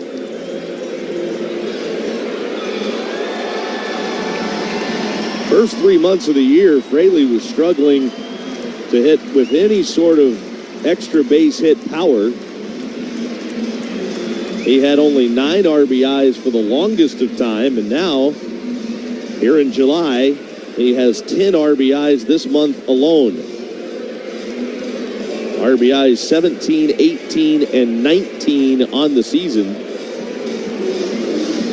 So he has more than doubled his RBI total here in July. Boy, don't you know the head of Craig Counsell is spinning right now. You're in the bottom of the 5th. You're trying to get the guy a win.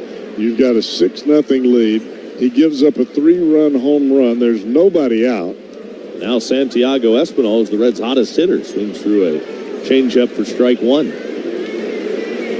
Espinal riding that 10-game hitting streak Cowboy talked about earlier. 0 for 1 tonight. The ground out to short. The 0-1 pitch. Espinal swings, slaps it fair inside the first base line. Down the right field line it goes. Espinal slams on the brakes around first as the right fielder Suzuki gets it back in to the cutoff man Horner. He has trouble with it, but Espinal stays at first. Now riding an 11-game hitting streak. What a piece of hitting by Santiago Espinal. He takes a pitch that is right on his knuckles, off the plate inside, I might add, and shoots it right down the first baseline because he saw an avenue on the right side of the infield that he could take advantage of. He might be the best opposite field hitter on this team. I mean, it's incredible the way he's able to go the other way. And now Will Benson. Reds are down 6-3. The pitch. Benson swings and fouls it back. Benson over the last week, 7 games, hitting .278. He's got a couple of home runs and a double in that stretch. Things starting to look like they might be turning around a little bit for Will Benson. The 0-1. He swings, sends a high fly ball left field, but playable. Happ is back. Shy of the track, he'll make the catch. Espinal tags at first, but stays. He draws the throw, but doesn't advance. It really looks like we're seeing some opposite field approaches from these Reds hitters. You talked about how valuable that is against a guy like Kyle Hendricks. Jonathan India standing in now. India's 0 for 2, a pop out to second, a strikeout. Espinal off first, the pitch. Outside, ball 1. Figure out who that obscure guy is? I'm going to say a guy that I know hit a lot of home runs. Maybe he hit 3 against the Cubs. I don't know. Adam Dunn. This is on the ground to the second baseman. Chance for 2. Flip to Swanson to the bag. 1 hop throw in time to first. That is a 4-6-3 double play. It is not Adam Dunn. So the inning is over, but the Reds get 3 on 1 swing of the bat from Jake Fraley and have cut the lead in half. It's now 6-3 Cubs to the 6th, and the tries.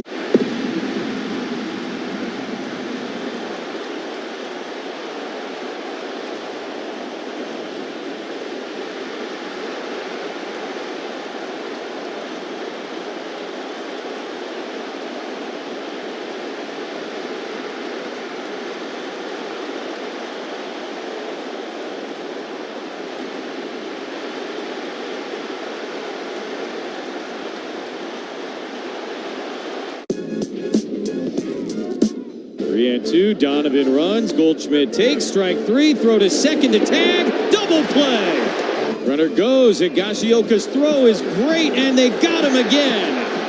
And Higashioka launches it to deep left. Donovan is back. His first hit as a Padre is a home run. What an inning for Kyle Higashioka. Throws out 2 guys trying to steal in the top and goes deep in the bottom. Good for the kid. This is what you stay for. Shohei Ohtani with the game on the line. 2 on, 2 out. Game tied at 2.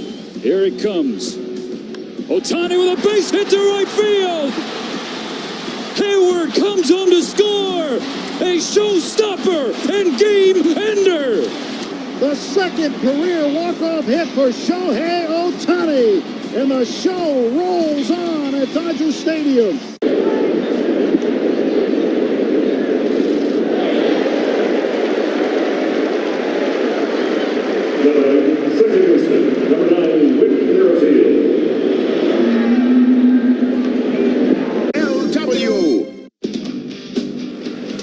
I would say Aristides Aquino qualifies obscure. Yeah.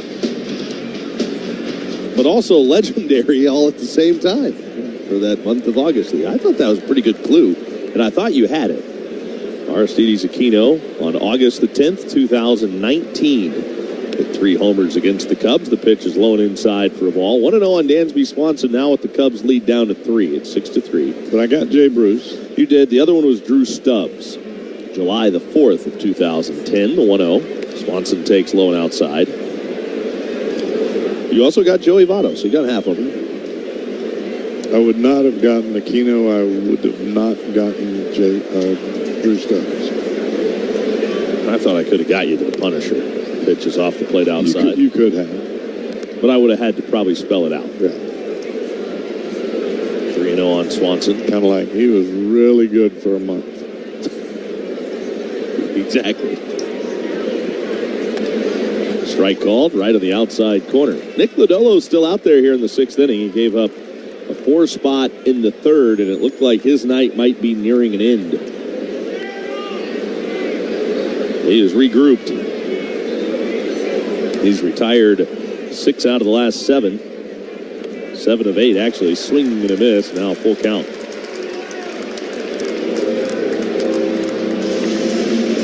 All those guys we were talking about are listed because they hit 3 home runs in a game against the Cubs. Now Swanson wants time. He just chased ball 4 on the previous pitch.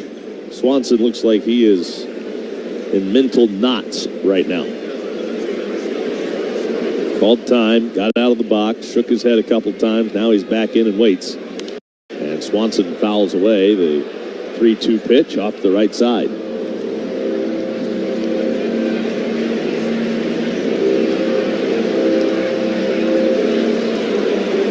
Swanson waves the bat back and forth. Waiting on Lodolo. Now the payoff pitch, and Swanson hits it off the right side of the mound. Into the air it goes to India, and he'll throw in time to first to get Swanson. Nice comeback after being down 3-0 in the count. Look, a good start is not always measured by the numbers that you have at the end of the ball game. I mean, Lodolo's given up 6 runs, but if he can finish 6 innings, I would say his bullpen mates would say, hey, way to hang in there and give us a chance. It kind of becomes a team start. It does. It really does. First pitch missed outside, the 1-0. Change up, cut on and missed. 1 ball, 1 strike. When you start the ball game, you're thinking, all right, I'm throwing a no-hitter today. And after 3, you're down 6-0, and you're thinking, oh, man, what happened to my stuff? 1-1. And it's a little bit low and inside. Pretty good pitch. Didn't get the call. It's 2-1 now on Bethencourt. Bethencourt singled home the Cubs' 2nd run tonight back in the 2nd inning. 2-1 pitch. Bethencourt swings right over the top of the changeup. My issue with starting pitching is, did you pitch deep enough into the ball game to give your team a chance to win? You finish 6 here. It's a 6-3 ball game. Yeah, you're still down 3, but at least you've kept your team in the game. Lodolo to the plate, the 2-2. Swing and a miss. He struck him out. There's that breaking ball down and in, and Bethencourt swings right over the top of it. 6th strikeout of the game for Lodolo. 2 gone here in the 6th inning. It's 9 out of the last 10 he sat down, including 7 in a row. Pete Crow Armstrong's up there. The first pitch to him. He swings and hooks one in the air to right field. That's going to fall in front of Fraley. He'll play it on a hop for a base hit. And for Pete Crow Armstrong, that probably feels like his first hit in a month. He is now just 1 for 9 in this series. And the Reds will have to watch him over there at first base because he loves to run, and he is yet to be caught. 19 for 19 in stolen base attempts.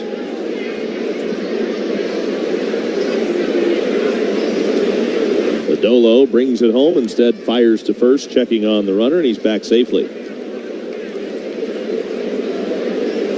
His 19 stolen bases in a row ties Rex Hudler, the 4th most consecutive successful stolen base attempts to begin a rookie season, going back to 1951. Swing and a miss. Strike 1 to Ian Happ. The guys on the list pretty good. Tim Raines, Quentin Berry, Mitchell Page.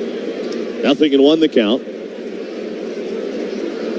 The 0-1 pitch. Fouled back. 0-2 now on Ian Happ, and it looked like Pete Crow Armstrong might have been running there. 0-2 the count. The last couple of sliders that Lodolo has thrown have been good. They see it right here. The 0-2 pitch to Ian Happ. There goes the runner. The pitch is high. Throw to second. Not in time. It's into center field. And Pete Crow Armstrong will scramble down to third base.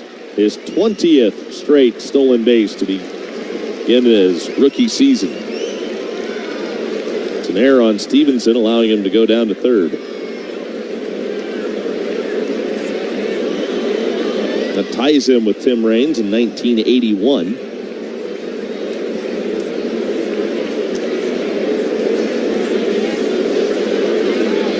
One and two on Happ. Pitch was a fastball high. See what he comes back here on the 1-2 pitch. Here it is. And it's fouled off right at home plate. Still 1 ball and 2 strikes on Ian Happ.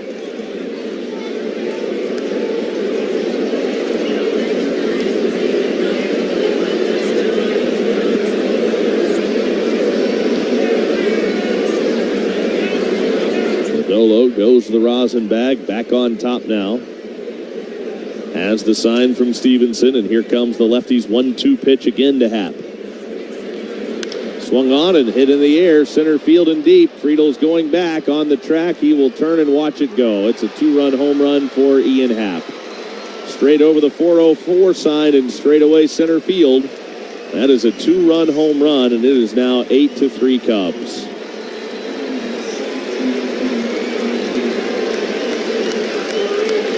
For Ian Happ, it's his 3rd hit tonight. That is his 17th home run of the year.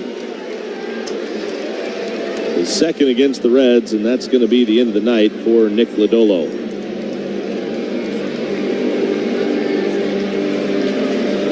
So David Bell out to the mound. He will make a call to the bullpen, and we'll tell you about the new pitcher when we come back on the Tri-State Men's Health Reds Radio Network. Attending to our mental health is important for everyone, even professional athletes. To help our players make their mental health a priority, the Reds have established a mental... Here's Aaron Judge, and the pitch. Judge swings at the first pitch and lofts it high and deep to left center field. That one is long gone. See ya! A monster shot by Judge, and the Yankees lead 6-2. This one was high and far, Michael, on a slider right there, and he just demolishes it. 30th home run in abbreviated action this year. About took out the train conductor up there on the train. Here's the guy that brings more oohs and ahs than any of them, Shohei Ohtani. 3-1. Shohei Ohtani, first Dodger home run. Okay, you can sign it. It's a signature. Worth the wait, and it got out in the blink of an eye.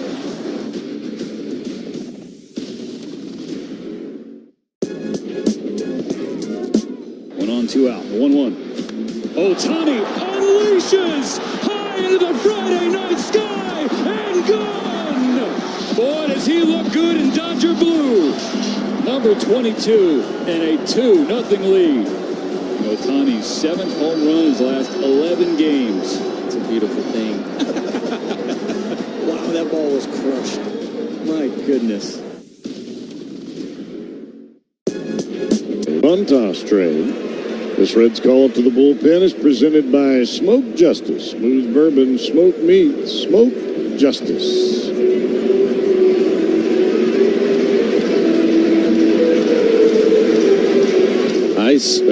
Isaac Paredes will lead things off against Junis. First batter that Junis will face. There are 2 outs in the inning.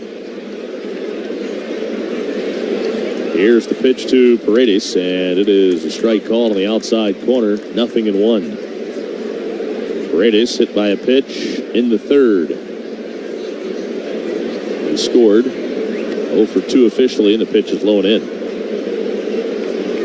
Paredes now 0 for 13 in his 5 games against the Reds this year. Goes back to the Tampa series, the pitch. Now he smokes this one toward the left field corner. It is deep, and it is off the wall, just inside the line. Paredes going to try for 2, and he will make it in easily. The throw back in from Vincent is offline to India, and Paredes has his first hit of the year against the Reds, and it's a 2-out double. Paredes can hit. He was an all-star for the Rays this year, but he has just been mired in some kind of a slump here over the last 9 to 10 days. He hit that ball hard. First hit with his new club, and now Seiya Suzuki's the batter. Junis has the sign and turns it loose. The pitch to Suzuki is a fastball called a ball. Boy, that's pretty good pitch. Looks like a great pitch. Junis right back in there with a 1-0. And Suzuki pops it foul to the right side out of play. There's a line of clouds looking like they are parallel to the line between first and second base, just above center field, that are fluorescent pink right now. The only thing left in the sky with some light. The pitch is in there for a strike called on a slider. 1-2 the count. A little bit of cotton candy. Oh, yeah.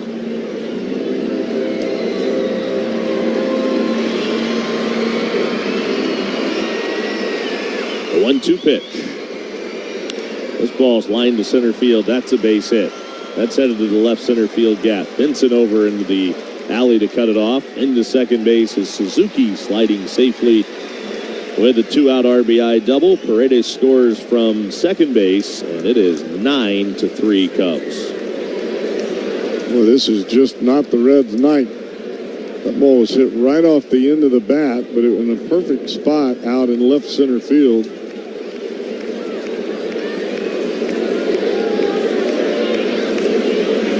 Cody Bellinger. He's 2 for 3 tonight. He's done a nice job since his return from the IL the last couple of games. The pitch, change up inside. He had 2 hits last night, going 2 for 4. He's 2 for 3 tonight.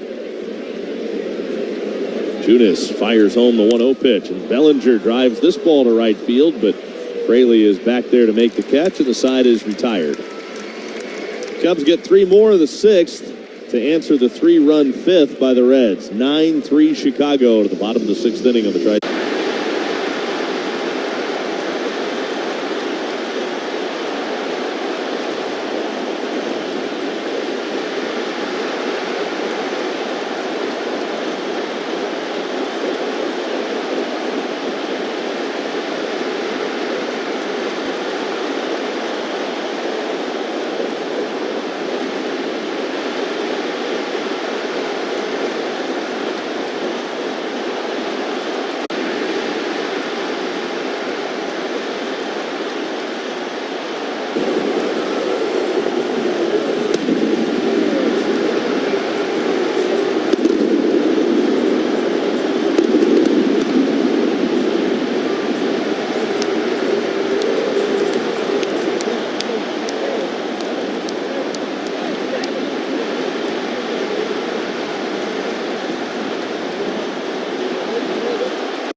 For a limited time at Grader's. Bill Cunningham, you don't want to miss a minute tomorrow at 12 noon on 700 WLW. Left-hander Drew Smiley will come out of the bullpen for the Cubs. Smiley coming on for the 29th time, 3-5 with a 2.75 ERA. Well, if the Reds are going to come back in this one, it's going to turn into quite the slugfest. It has been on one side. 9-3 Cubs are leading it. And Ellie De La Cruz takes a fastball up and away for ball 1, 1-0.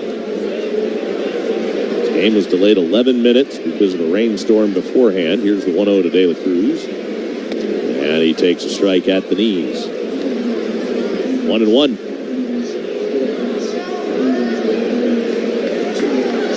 Now the 1-1.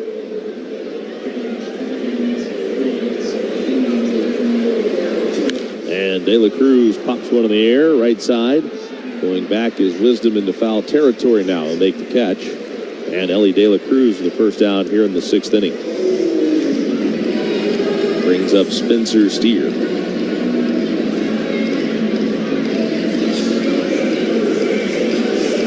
Raise your banners, Reds fans. House of the Dragon Knight is coming to Great American Ballpark August 12th through the 14th. Show your loyalty to Team Green or Team Black by purchasing an exclusive hat through this special ticket pack.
Radio Network.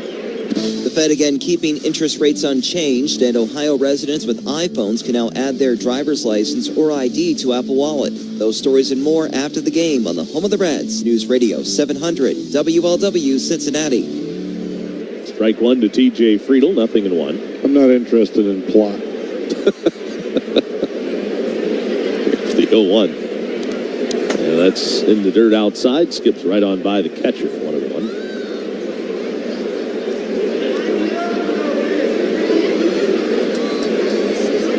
What was that Denzel Washington movie we were talking? The Equalizer. Love that. That was pretty good. The third one. I'm trying to figure out if I've seen the second. I could watch 1 through 10 if they would make them. That's up too high. You like the Reacher series? I do. Okay. The movies or the series on Amazon? Either. Okay. I'm with you there. As long as they're shooting each other. 2-1 on TJ Friedel, seemingly an equipment issue with Christian Bethencourt. He's got it all straightened out. I think his shin guards were unhooked. 2-1 on Friedel. It's a good move to do when you're not quite on the same page with your pitcher. Swing and a miss. Hey, something's going on. Hold on, my shin guard. You can just kind of flip it with your finger. Then go through and push some buttons while you're trying to reclip it. Get a little bit of time, a little bit of extra time. It's a solid move. That's better than the pitchcom, faking the pitchcom issue. 2-2 pitch to Friedel. And it is in the dirt. Friedel didn't offer at it. Full count. Bethencourt's a veteran. He's been around for a long time. He knows how to do it. 9-3. Cubs are up. We're in the bottom of the 6th inning.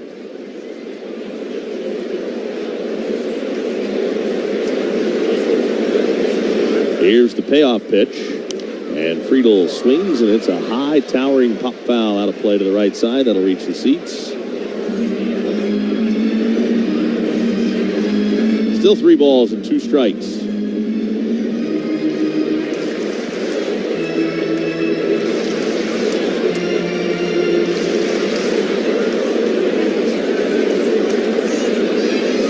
The pitch.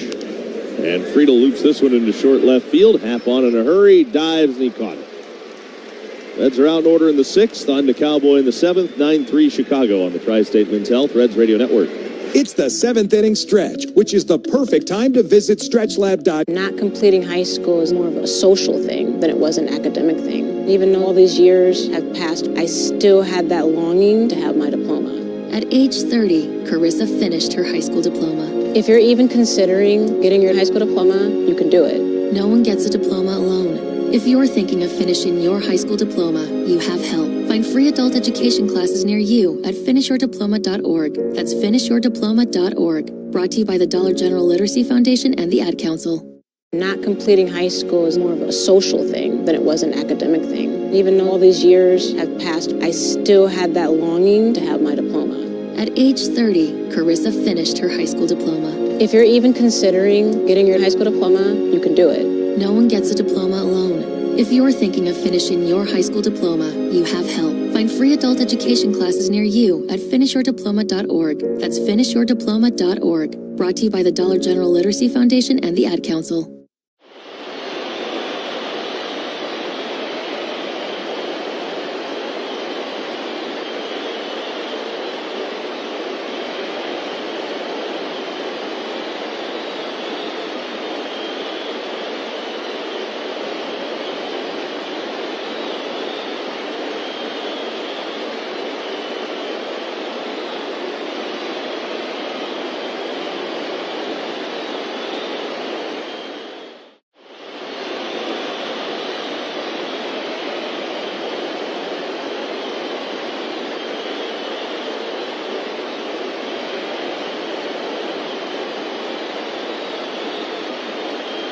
Well, this one has not gone the Reds' way through the first 6 innings of the ball game. Cubs continue to add on. It's a 9-3 Cubs lead. As Jacob Junis back to the hill after taking over for Nick Lodolo in the 6th inning. The Reds did pull within 3. It was a 6-3 ball game after the bottom of the 5th. Cubs came right back in the 6th and put 3 more on the board. And the first pitch is a breaking ball, and it is strike 1 here to Patrick Wisdom. The 0-1 swing and a miss. Good slider down and away.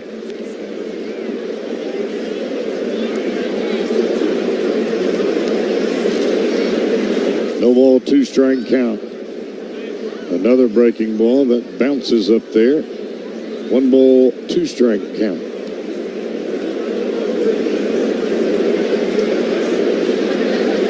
Wisdom has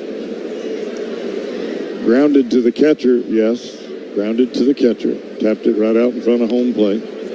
He's also doubled and struck out looking. Breaking ball misses outside. That'll even the count at 2 balls and 2 strikes. Junis rocks it, turns it loose, ground ball foul down the third baseline.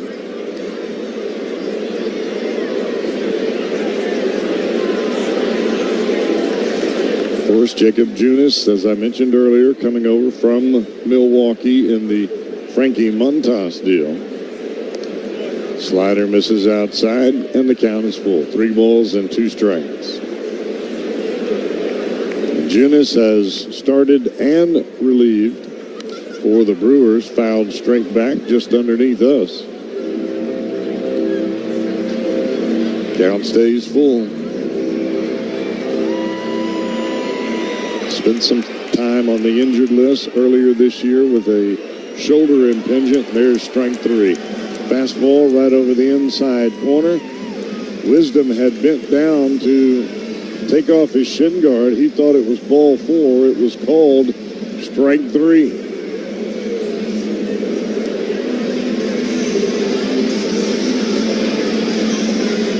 So 1 down. Here's Nico Horner. Slider, strike 1, right over the outside edge.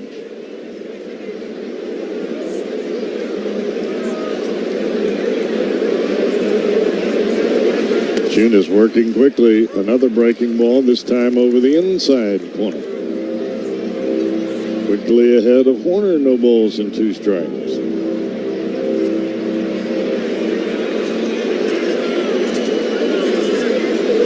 Time called by Horner as he's in and out of the batter's box. Junis off the mound to the rosin bag. Now he's ready to go. Here he comes. Slider down and away, and Horner does not chase it. 1 ball, 2 strike count.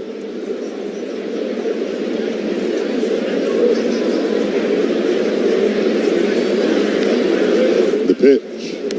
Way outside. Fastball off the outside edge.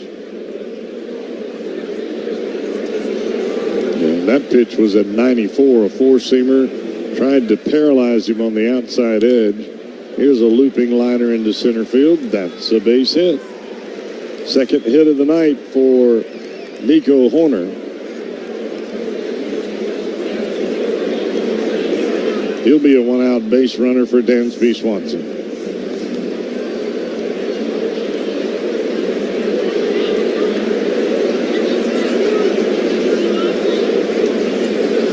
Swanson doubled back in the 4-run third, but he's out a couple of ground outs. One to India, one to Espinal at third base. Fastball up and away. 1 ball, no strike count here to Swanson. 1 for 3 on the night. Pitch. Another high heater just above the zone. Not missing by much. The first pitch was just shaved the outside corner. Didn't get the call. And the same true there right at the top of the zone. Quick pick to first. Sends Horner back to the bag on his belly.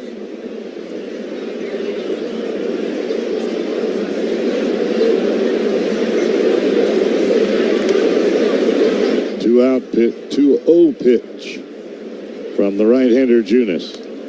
Slider right over the outside corner.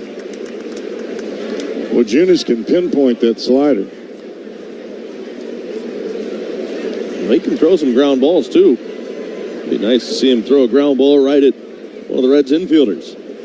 The 2-1 off the outside edge, and he doesn't get the swing from Swanson. And it's a 3-ball, 1-strike count.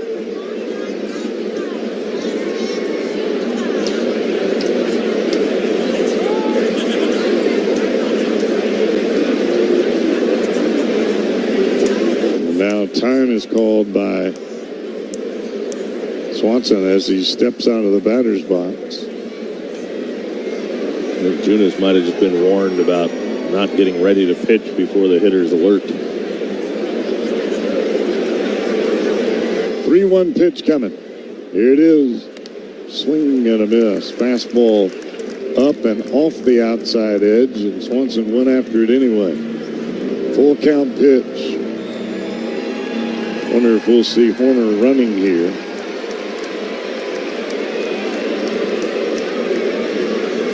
Three-two delivery. There goes the runner. Swing and a miss. Throw to second. Not in time.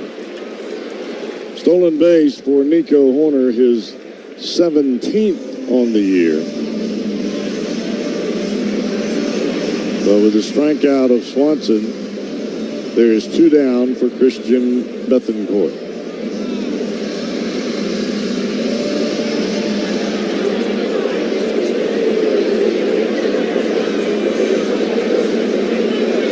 Junis sets, turns it loose. Swing and a miss. Bethancourt tried to stop his swing, and he could not. And it's a no-ball, 1-strike count.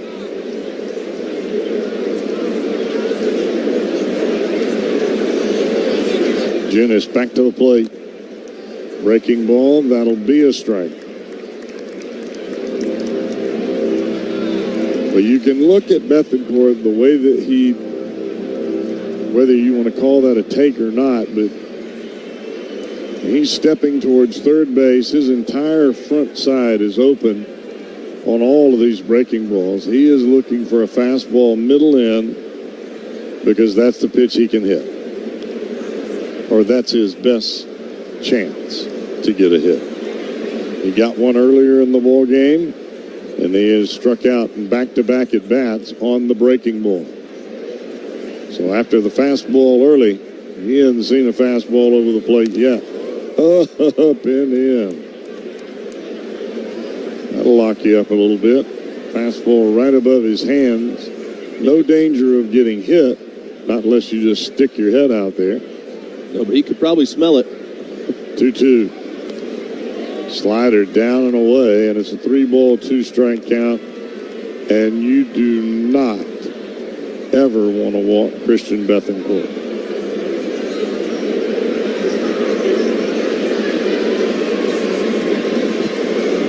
The 3-2 cometh. And a fastball misses low. And that is ball 4. And indeed, Junis has walked Christian Bethancourt.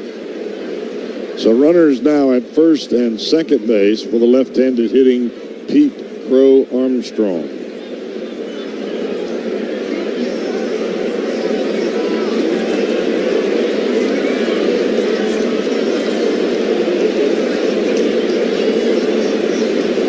Pete 1 for 3 tonight. Swings at the first pitch he sees here. Tell you what, Crow Armstrong is not up there to take.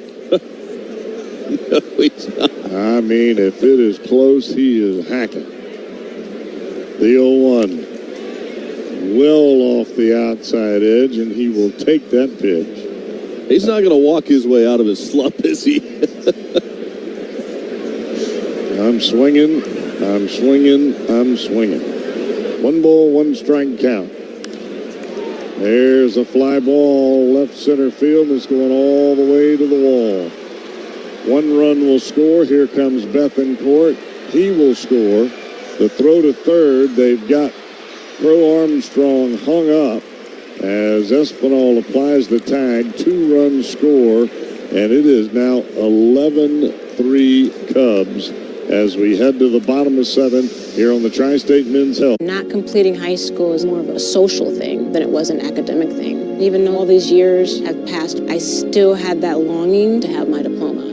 At age 30, Carissa finished her high school diploma. If you're even considering getting your high school diploma, you can do it. No one gets a diploma alone. If you're thinking of finishing your high school diploma, you have help. Find free adult education classes near you at finishyourdiploma.org. That's finishyourdiploma.org. Brought to you by the Dollar General Literacy Foundation and the Ad Council. Not completing high school is more of a social thing than it was an academic thing. Even though all these years have passed, I still had that longing to have my diploma. At age 30, Carissa finished her high school diploma. If you're even considering getting your high school diploma, you can do it. No one gets a diploma alone. If you're thinking of finishing your high school diploma, you have help. Find free adult education classes near you at finishyourdiploma.org. That's finishyourdiploma.org. Brought to you by the Dollar General Literacy Foundation and the Ad Council.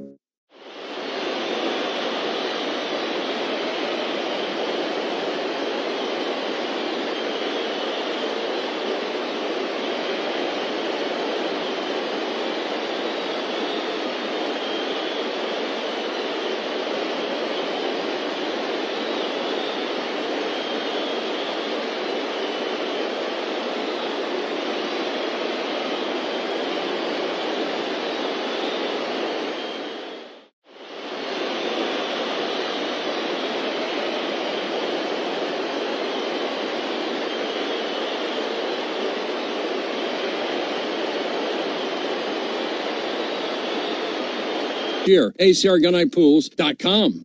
700 WLW. Drew Smiley back to the hill. The final out for the Reds there in the top of the 7th inning was scored 7-6-5. Benson to De La Cruz to Espinal to cut down Crow Armstrong at third base. It did score 2 runs. Horner and Bethancourt. And that's why you don't walk a guy that's hitting 174. Here's Smiley. Fastball. A good 2 to 3 inches off the outside corner, but that's a strike, and it's been a strike all night.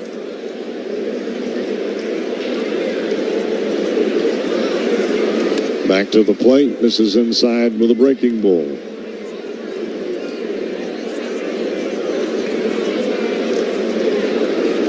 Tyler Stevenson leading things off, and he smokes this one to center field. But Crow Armstrong is there to run it down. 1 out.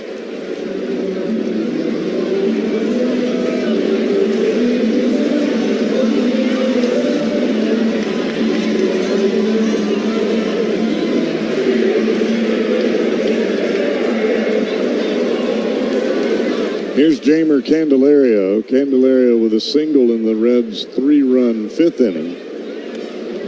And at that point in time, the Reds looked like they were back in the ball game. It was a 6-3 game at the time.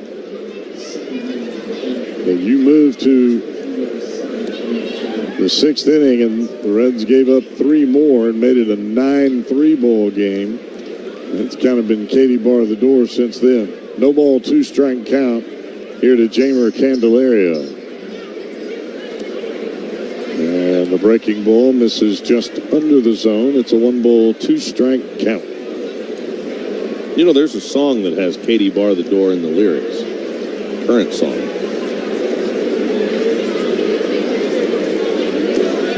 Check swing. That is strike 3. Over the outside corner, 2 down. Tonight's Toyota Tundra Home Run Challenge contestant, that would be Eugene Goldsworth. I like that name. Right there in Florence, Kentucky. And if a home run hit by a Reds player during tonight's game hits the Toyota hit and win sign, that's located out in right center field. Well, Eugene, you'll win a brand new built in the USA 2024 Tundra. All courtesy of your Cincinnati and Northern Kentucky Toyota dealers. Eugene Goldsworth. Eugene Goldsworth. I like saying that. I could tell. Good luck.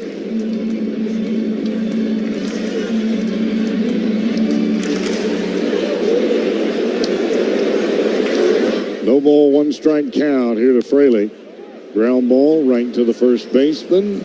Wisdom will take it. That is a 3-up, 3-down 7. It is 11-3.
This August with a special late-night performance with Diplo on Saturday. Single-day and 4-day passes are available. Go to voacountrymusicfest.com and lock them in before the festival sells out. Right-hander Josver Zulueta coming on for the 4th time in a Reds uniform. And he's thrown the ball pretty well in his limited opportunities. This Reds call to the bullpen presented by Smoke Justice. Smooth bourbon, smoked meat, Smoke Justice. First pitch is a strike to Ian Happ over the outside corner. The count is 0-1.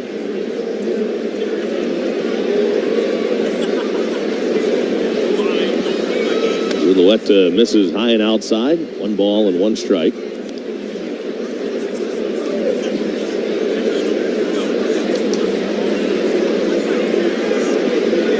Zulueta from the belt to the plate. The 1-1 pitch, and that is off the outside corner.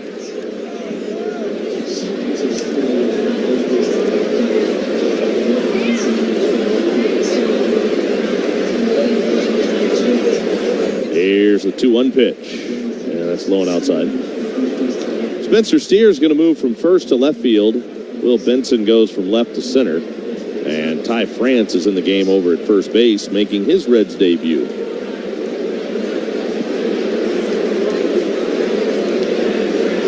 The 3-1 pitch. Off the inside corner, ball 4.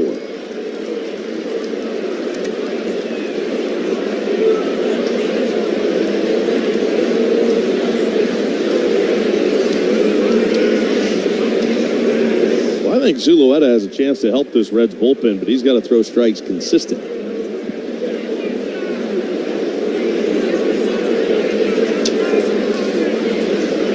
Leadoff walk to Ian Happ brings up Isaac Paredes. And the fastball is 98 miles an hour, but low. Ball 1. There's no questioning that Zulueta has a big arm.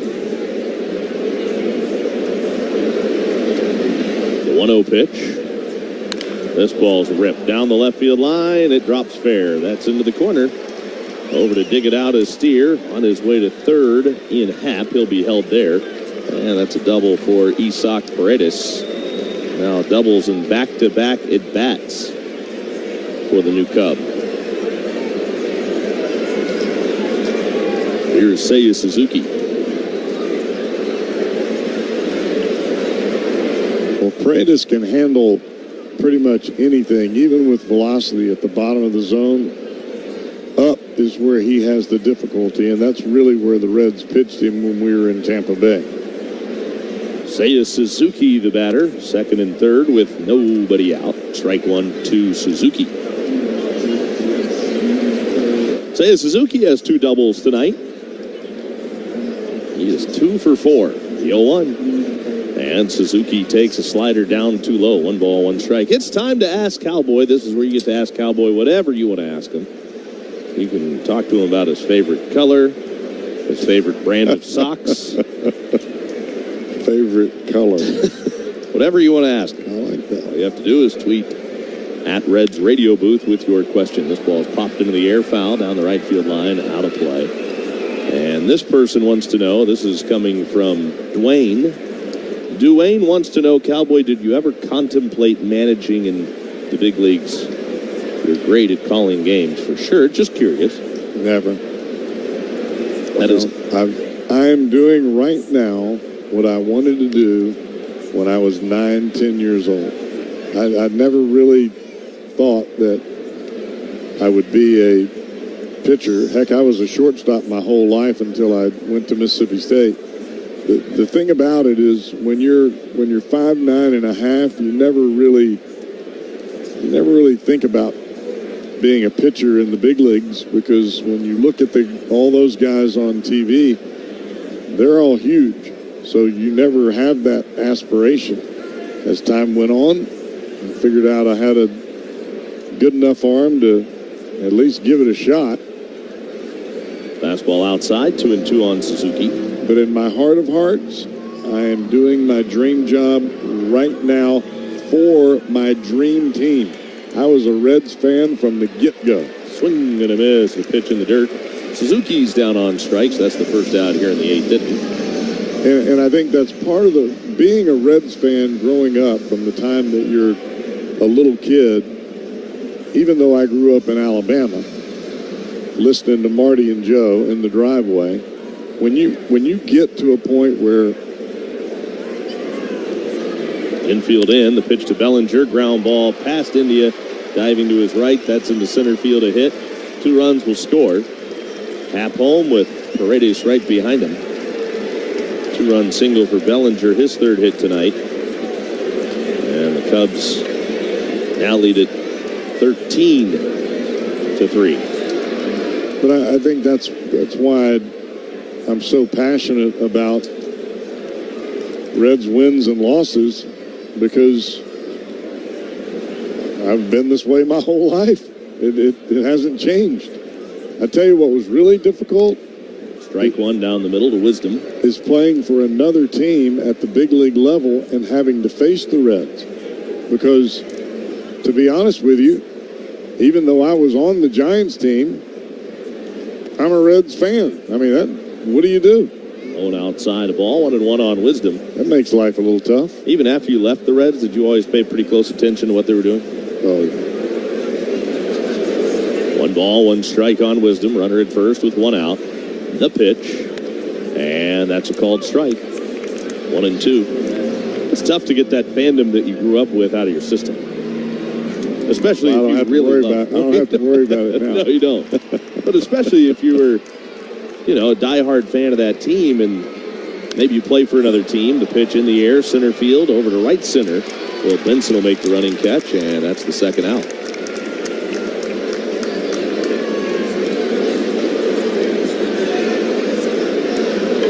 Under at first with 2 away. Now Nico Horner's the batter.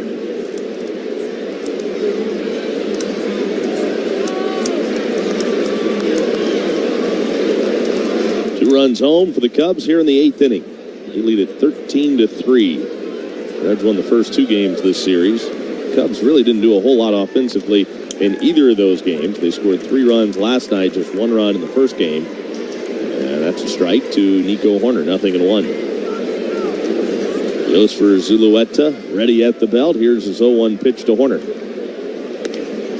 Plate away. I think the first time that I faced the Reds was at Riverfront. I was in a Giants uniform. It was my rookie year, and I gave up 8 runs. and I remember thinking, you've got to figure out a way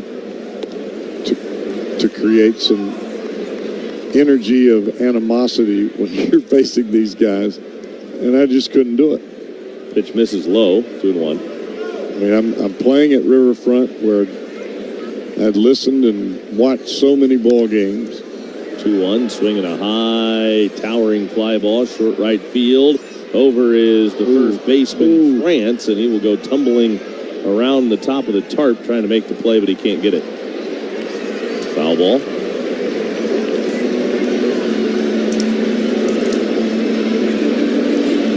Two balls, 2 strikes on Horner.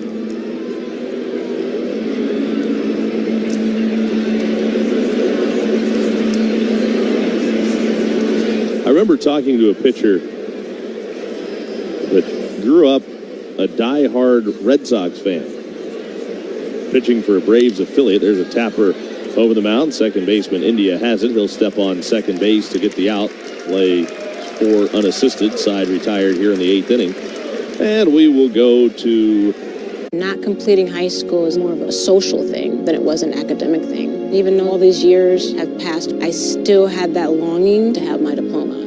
At age 30, Carissa finished her high school diploma. If you're even considering getting your high school diploma, you can do it. No one gets a diploma alone. If you're thinking of finishing your high school diploma, you have help. Find free adult education classes near you at finishyourdiploma.org. That's finishyourdiploma.org. Brought to you by the Dollar General Literacy Foundation and the Ad Council. Not completing high school is more of a social thing than it was an academic thing. Even though all these years have passed, I still had that longing to have my diploma. At age 30, Carissa finished her high school diploma. If you're even considering getting your high school diploma, you can do it. No one gets a diploma alone. If you're thinking of finishing your high school diploma, you have help. Find free adult education classes near you at finishyourdiploma.org. That's finishyourdiploma.org. Brought to you by the Dollar General Literacy Foundation and the Ad Council.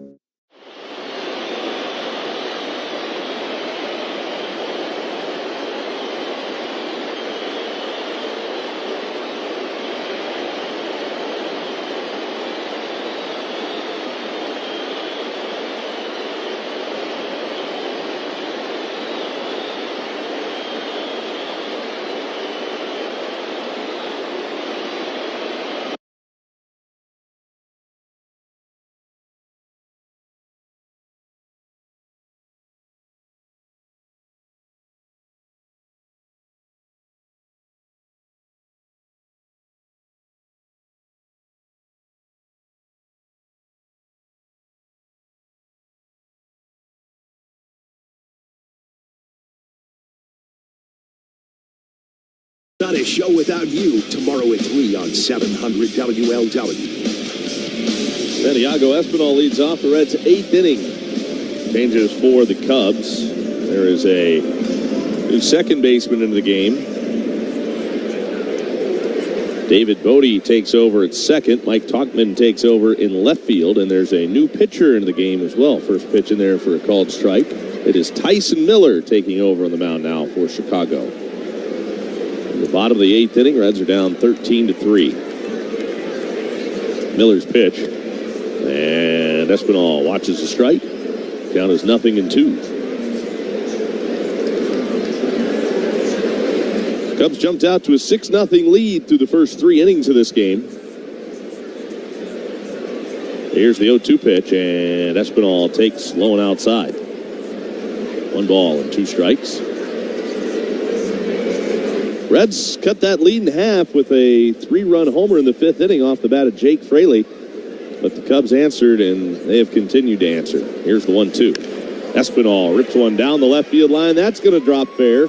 That will go to the wall, and Espinal stays hot. He's on his way into second base, standing with a leadoff double in the 8th. Espinal 2 for 3 tonight. He came in hitting .548 over his 10-game hitting streak. 17 for 31. He is now 19 for 34. Pretty good. Will Benson standing in. Tyson Miller on his second team. Pitched in 9 games earlier this year with Seattle. Pitch to Benson. He takes up and away. Miller has posted a 1.96 ERA across 33 appearances. He's been really good with the Cubs. 2-1, 1.44 in his 24 games with Chicago. 1-0 pitch to Benson. It's upstairs. Now a 2-ball, no strike count.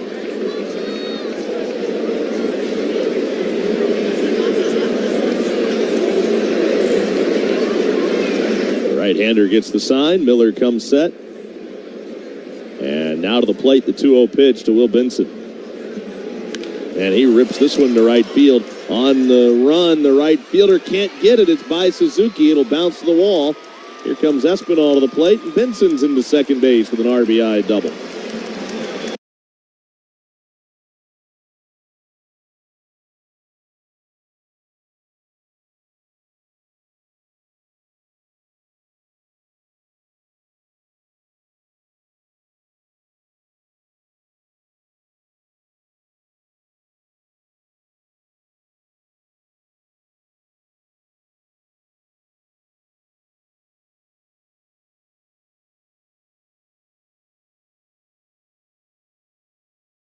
Pitch, movement in the right direction. Well, I think one of the biggest things we want to see with Will Benson is that confidence start to come back.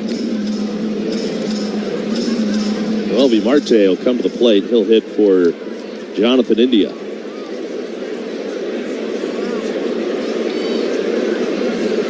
Miller comes set, check second. Now to the plate to Marte. And he takes a breaking ball that spins off the plate outside.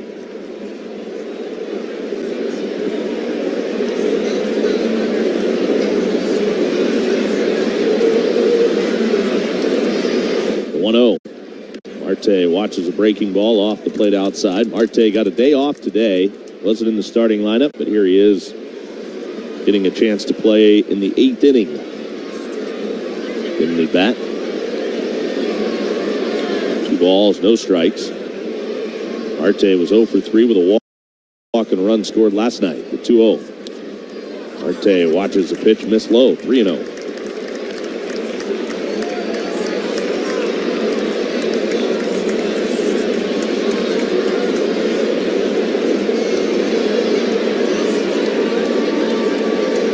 Here's the 3-0 pitch.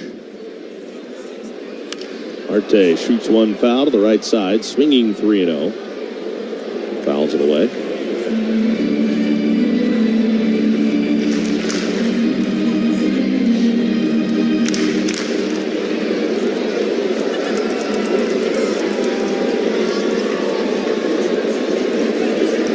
To Noelvi Marte.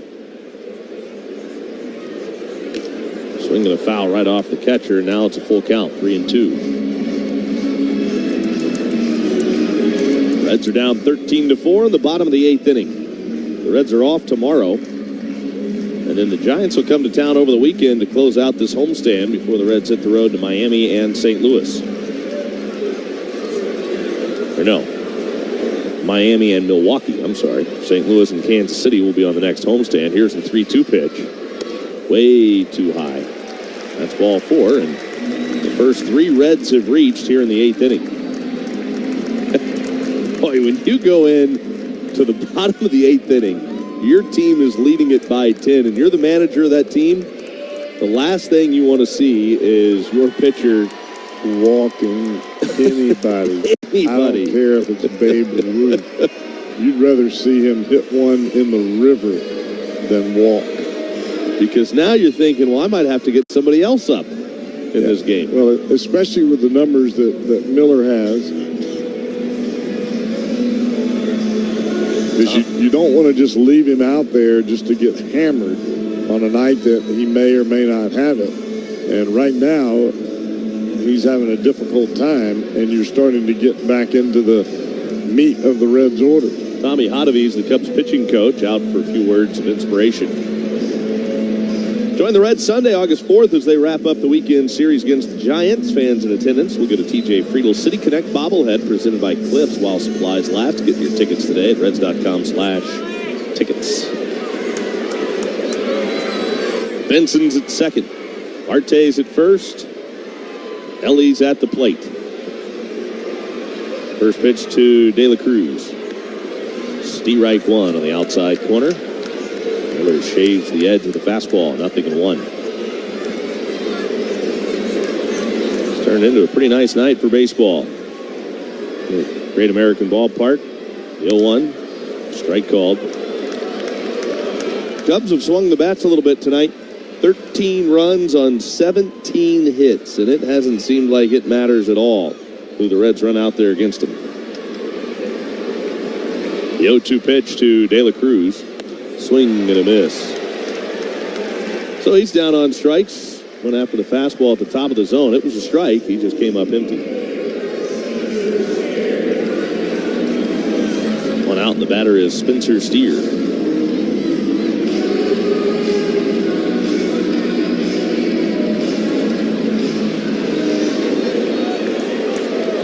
First and second, 1 out. Miller to Steer, the pitch. Slider misses off the outside corner for ball 1, 1-0.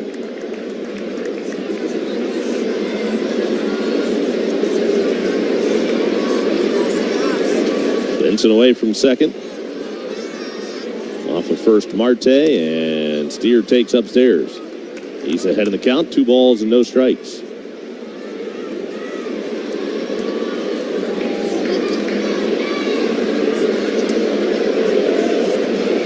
Now the 2-0 pitch. Steer lifts it high into the air, but playable and right for Suzuki. He started back, now comes on, and he's in to make the catch. The runners freeze. 2 men are out.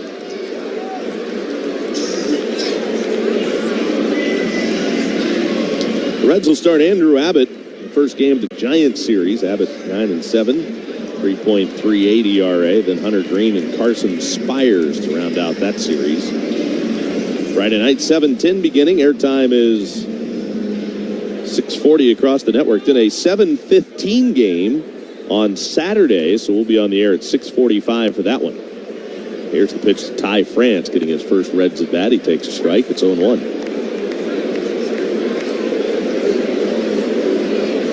France batting in TJ Friedl's spot in the order. Of course, he's playing first base.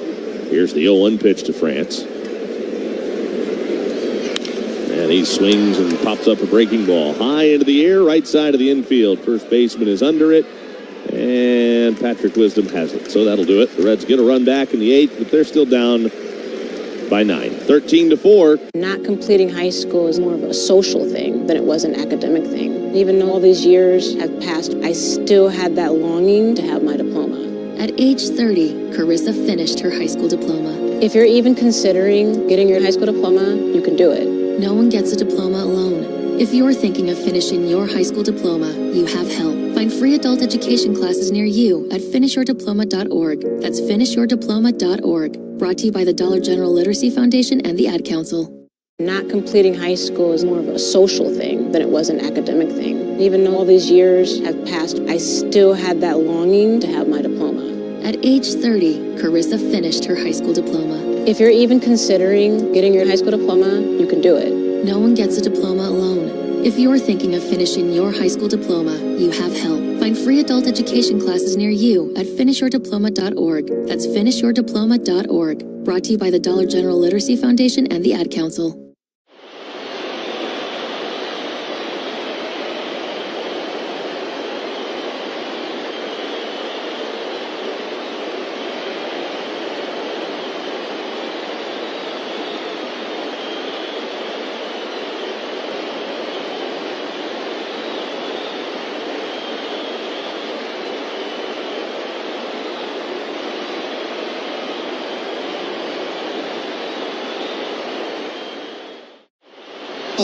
Tempstar, quality you can feel. Miss Sally's deep fried Mississippi chicken feet. The perfect snack for listening to Eddie and Rocky.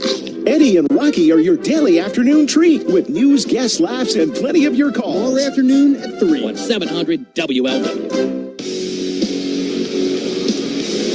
Goes for Zulueta. Still on. Santiago Espinal is now going to move from third to second.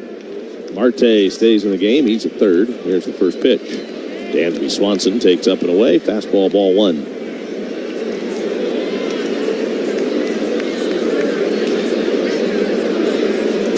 Reds are down 9 as we play in the ninth. The pitch, strike to Swanson. And not leaving the count. It has been all Cubs tonight. From the get-go. Swanson takes a strike. The first 9 Reds were retired. And in that stretch, the Cubs had taken a 6-0 lead by the time the Reds had scored. They scored 3 times the 5th. It cut the lead in half, but then the Cubs roared from there. The pitch fouled away. It's the crazy part about baseball. You look at the starting pitchers last night with Justin Steele pitching against a Reds opener, and you thought, well, if that was the game, if there was a game that the Reds would lose, that would be the ball game. And the Reds came out like gangbusters. Up and away, 2 balls and 2 strikes. And then you fast forward to this ball game, and you've got Nick Lodolo versus Kyle Hendricks. Hendricks' numbers have been just horrendous this year, and Lodolo has thrown the ball very well. And we have what we have. 13-4. 2-2. Swanson lifts a fly ball to deep center field. Benson's on his horse. On the track, he leaps just in front of the wall, and he makes a nice leaping grab in straightaway center field for out number 1 here in the 9th inning. Nice play by Will Benson.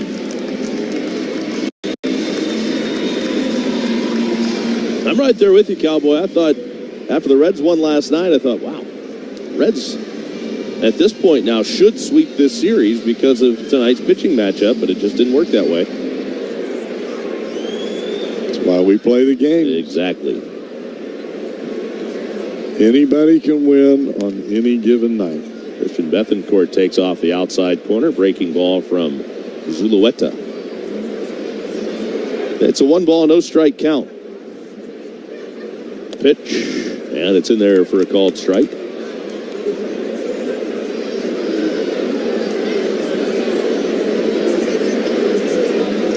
1-1 the count on Bethancourt, and Zulueta misses up and in.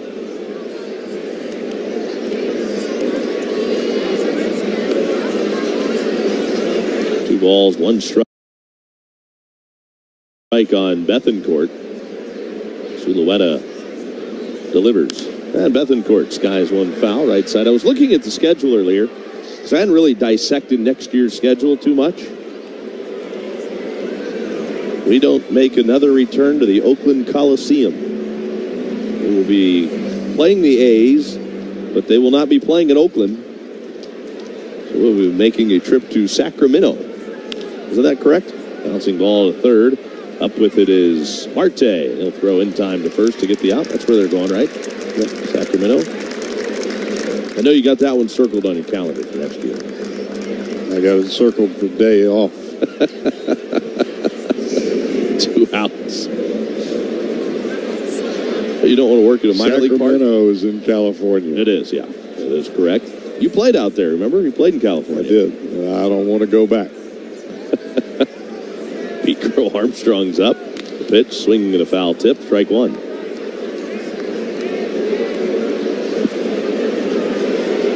Pete Crow Armstrong was 0 for 9 in this series and was just 4 for his last 35 when he singled and scored in the 6th, and he's added a double in the 7th since. Swings and fouls back the 0-1 pitch, and he's still swinging. 0-2 on Pete Crow Armstrong. He's now 2 for 4 tonight.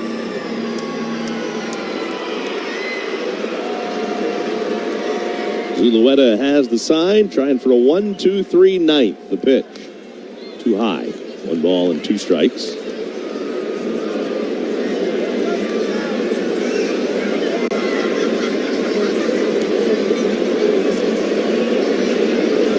Zulueta gets the sign, readies, and now the 1-2. There's a high bouncing ball to the right side. Ty France comes in, gloves it on the short hop, feeds nice to the play. pitcher covering to get the out on the speedy Pete Crow Armstrong. It's two guys that have never met each other, and they just made it happen. Side retire. Not completing high school is more of a social thing than it was an academic thing. Even though all these years have passed, I still had that longing to have my diploma. At age 30, Carissa finished her high school diploma. If you're even considering getting your high school diploma, you can do it. No one gets a diploma alone. If you're thinking of finishing your high school diploma, you have help. Find free adult education classes near you at finishyourdiploma.org. That's finishyourdiploma.org. Brought to you by the Dollar General Literacy Foundation and the Ad Council. Not completing high school is more of a social thing than it was an academic thing. Even though all these years have passed, I still had that longing to have my diploma.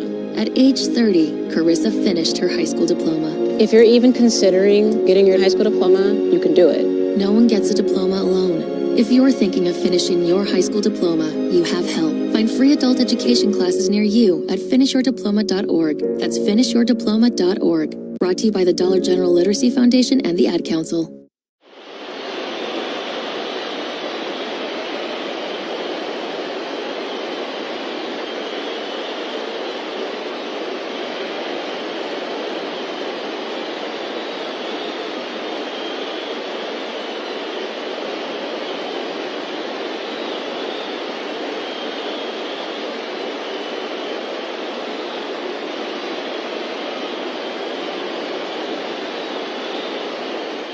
To doing things the JTM way, with passion, integrity, and a dedication to God and His people. Taste the difference today and learn more at jtmfoodgroup.com. JTM, let's create great dishes together. Transform your business with Encore Technologies. Explore top-tier IT solutions in networking, cloud, and data management. Visit Encore.tech to lead with innovation. Encore Technologies is a proud sponsor of the Cincinnati Reds. Lance McAllister is your gracious host during extra innings after the game on 700 WLW. Porter Hodge coming out of the bullpen for the Cubs. 0-1 on the year, but a 2.14 ERA. This will be his 19th appearance. And he will get the right-handed hitting Eric Yang, who is making his major league debut. First pitch on the way, and Yang takes way upstairs for ball one. And a nice ovation from the folks here as they post that on the boards at Great American Ballpark. The pitch, Yang swings and misses. And the count is even, 1 ball and 1 strike on Eric Yang. Red selected him from AAA Louisville on Monday when they put Austin Wynns on the injured list, the 1-1. And Yang takes upstairs. 6th Red to debut this year. Began the year in Double-A Chattanooga. 2-1 pitch. Yang swings and misses, and he is now looking at a 1 ball, 2 strike count.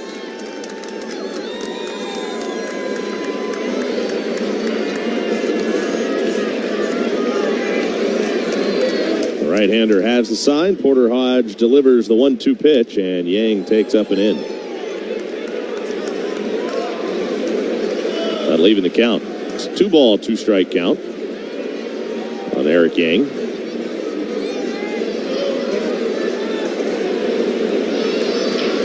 Here's the 2-2. And Yang swings and fouls it back, so he'll continue to battle here against Porter Hodge.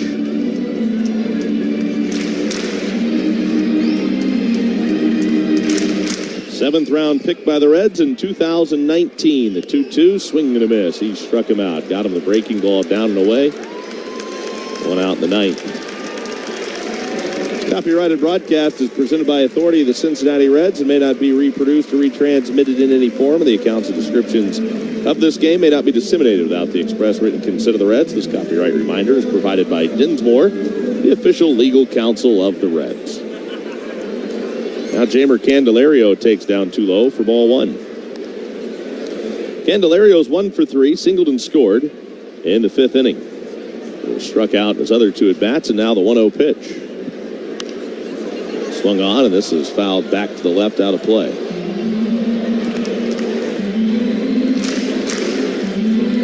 One and one, the count on Candelario. Porter Hodge fires at home, and Candelario takes way high and outside. And it's a 2-ball, 1-strike count.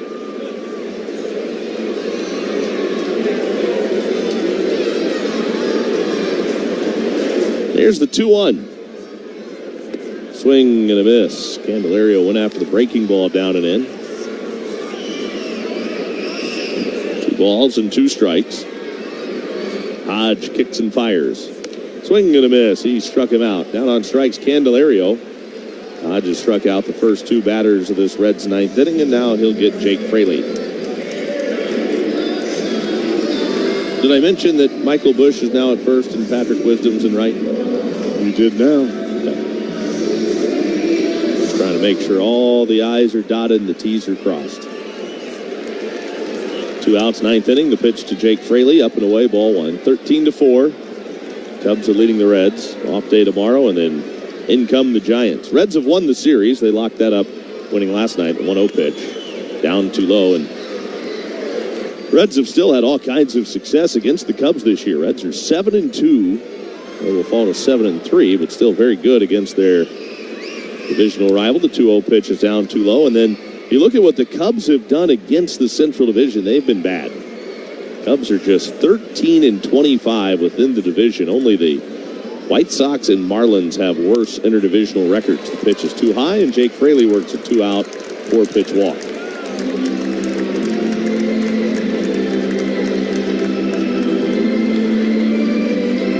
Brings up Santiago Espinal. Well, he had 4 hits last night, going 4 for 4, perfect night, scored a couple of runs. And then tonight he's 2 for 3. Scored a run, the pitch, Espinal swings and pops it up foul right side, out of play. Nothing in 1 on Espinal.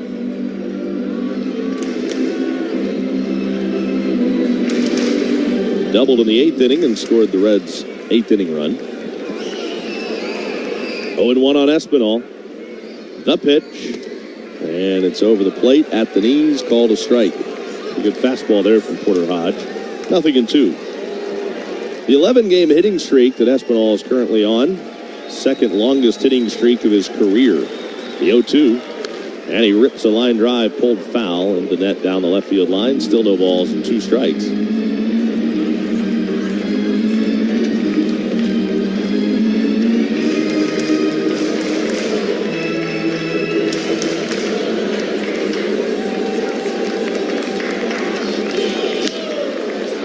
Now the ground ball rolled right to Swanson at short. He'll field it and scoop it to the second baseman, Bodie, covering, forcing out Fraley and ending the ball game. That's all. Reds fall 13-4 to the Cubs. We'll be back to wrap it up right after this on the Tri-State Men's Health Reds Radio Network.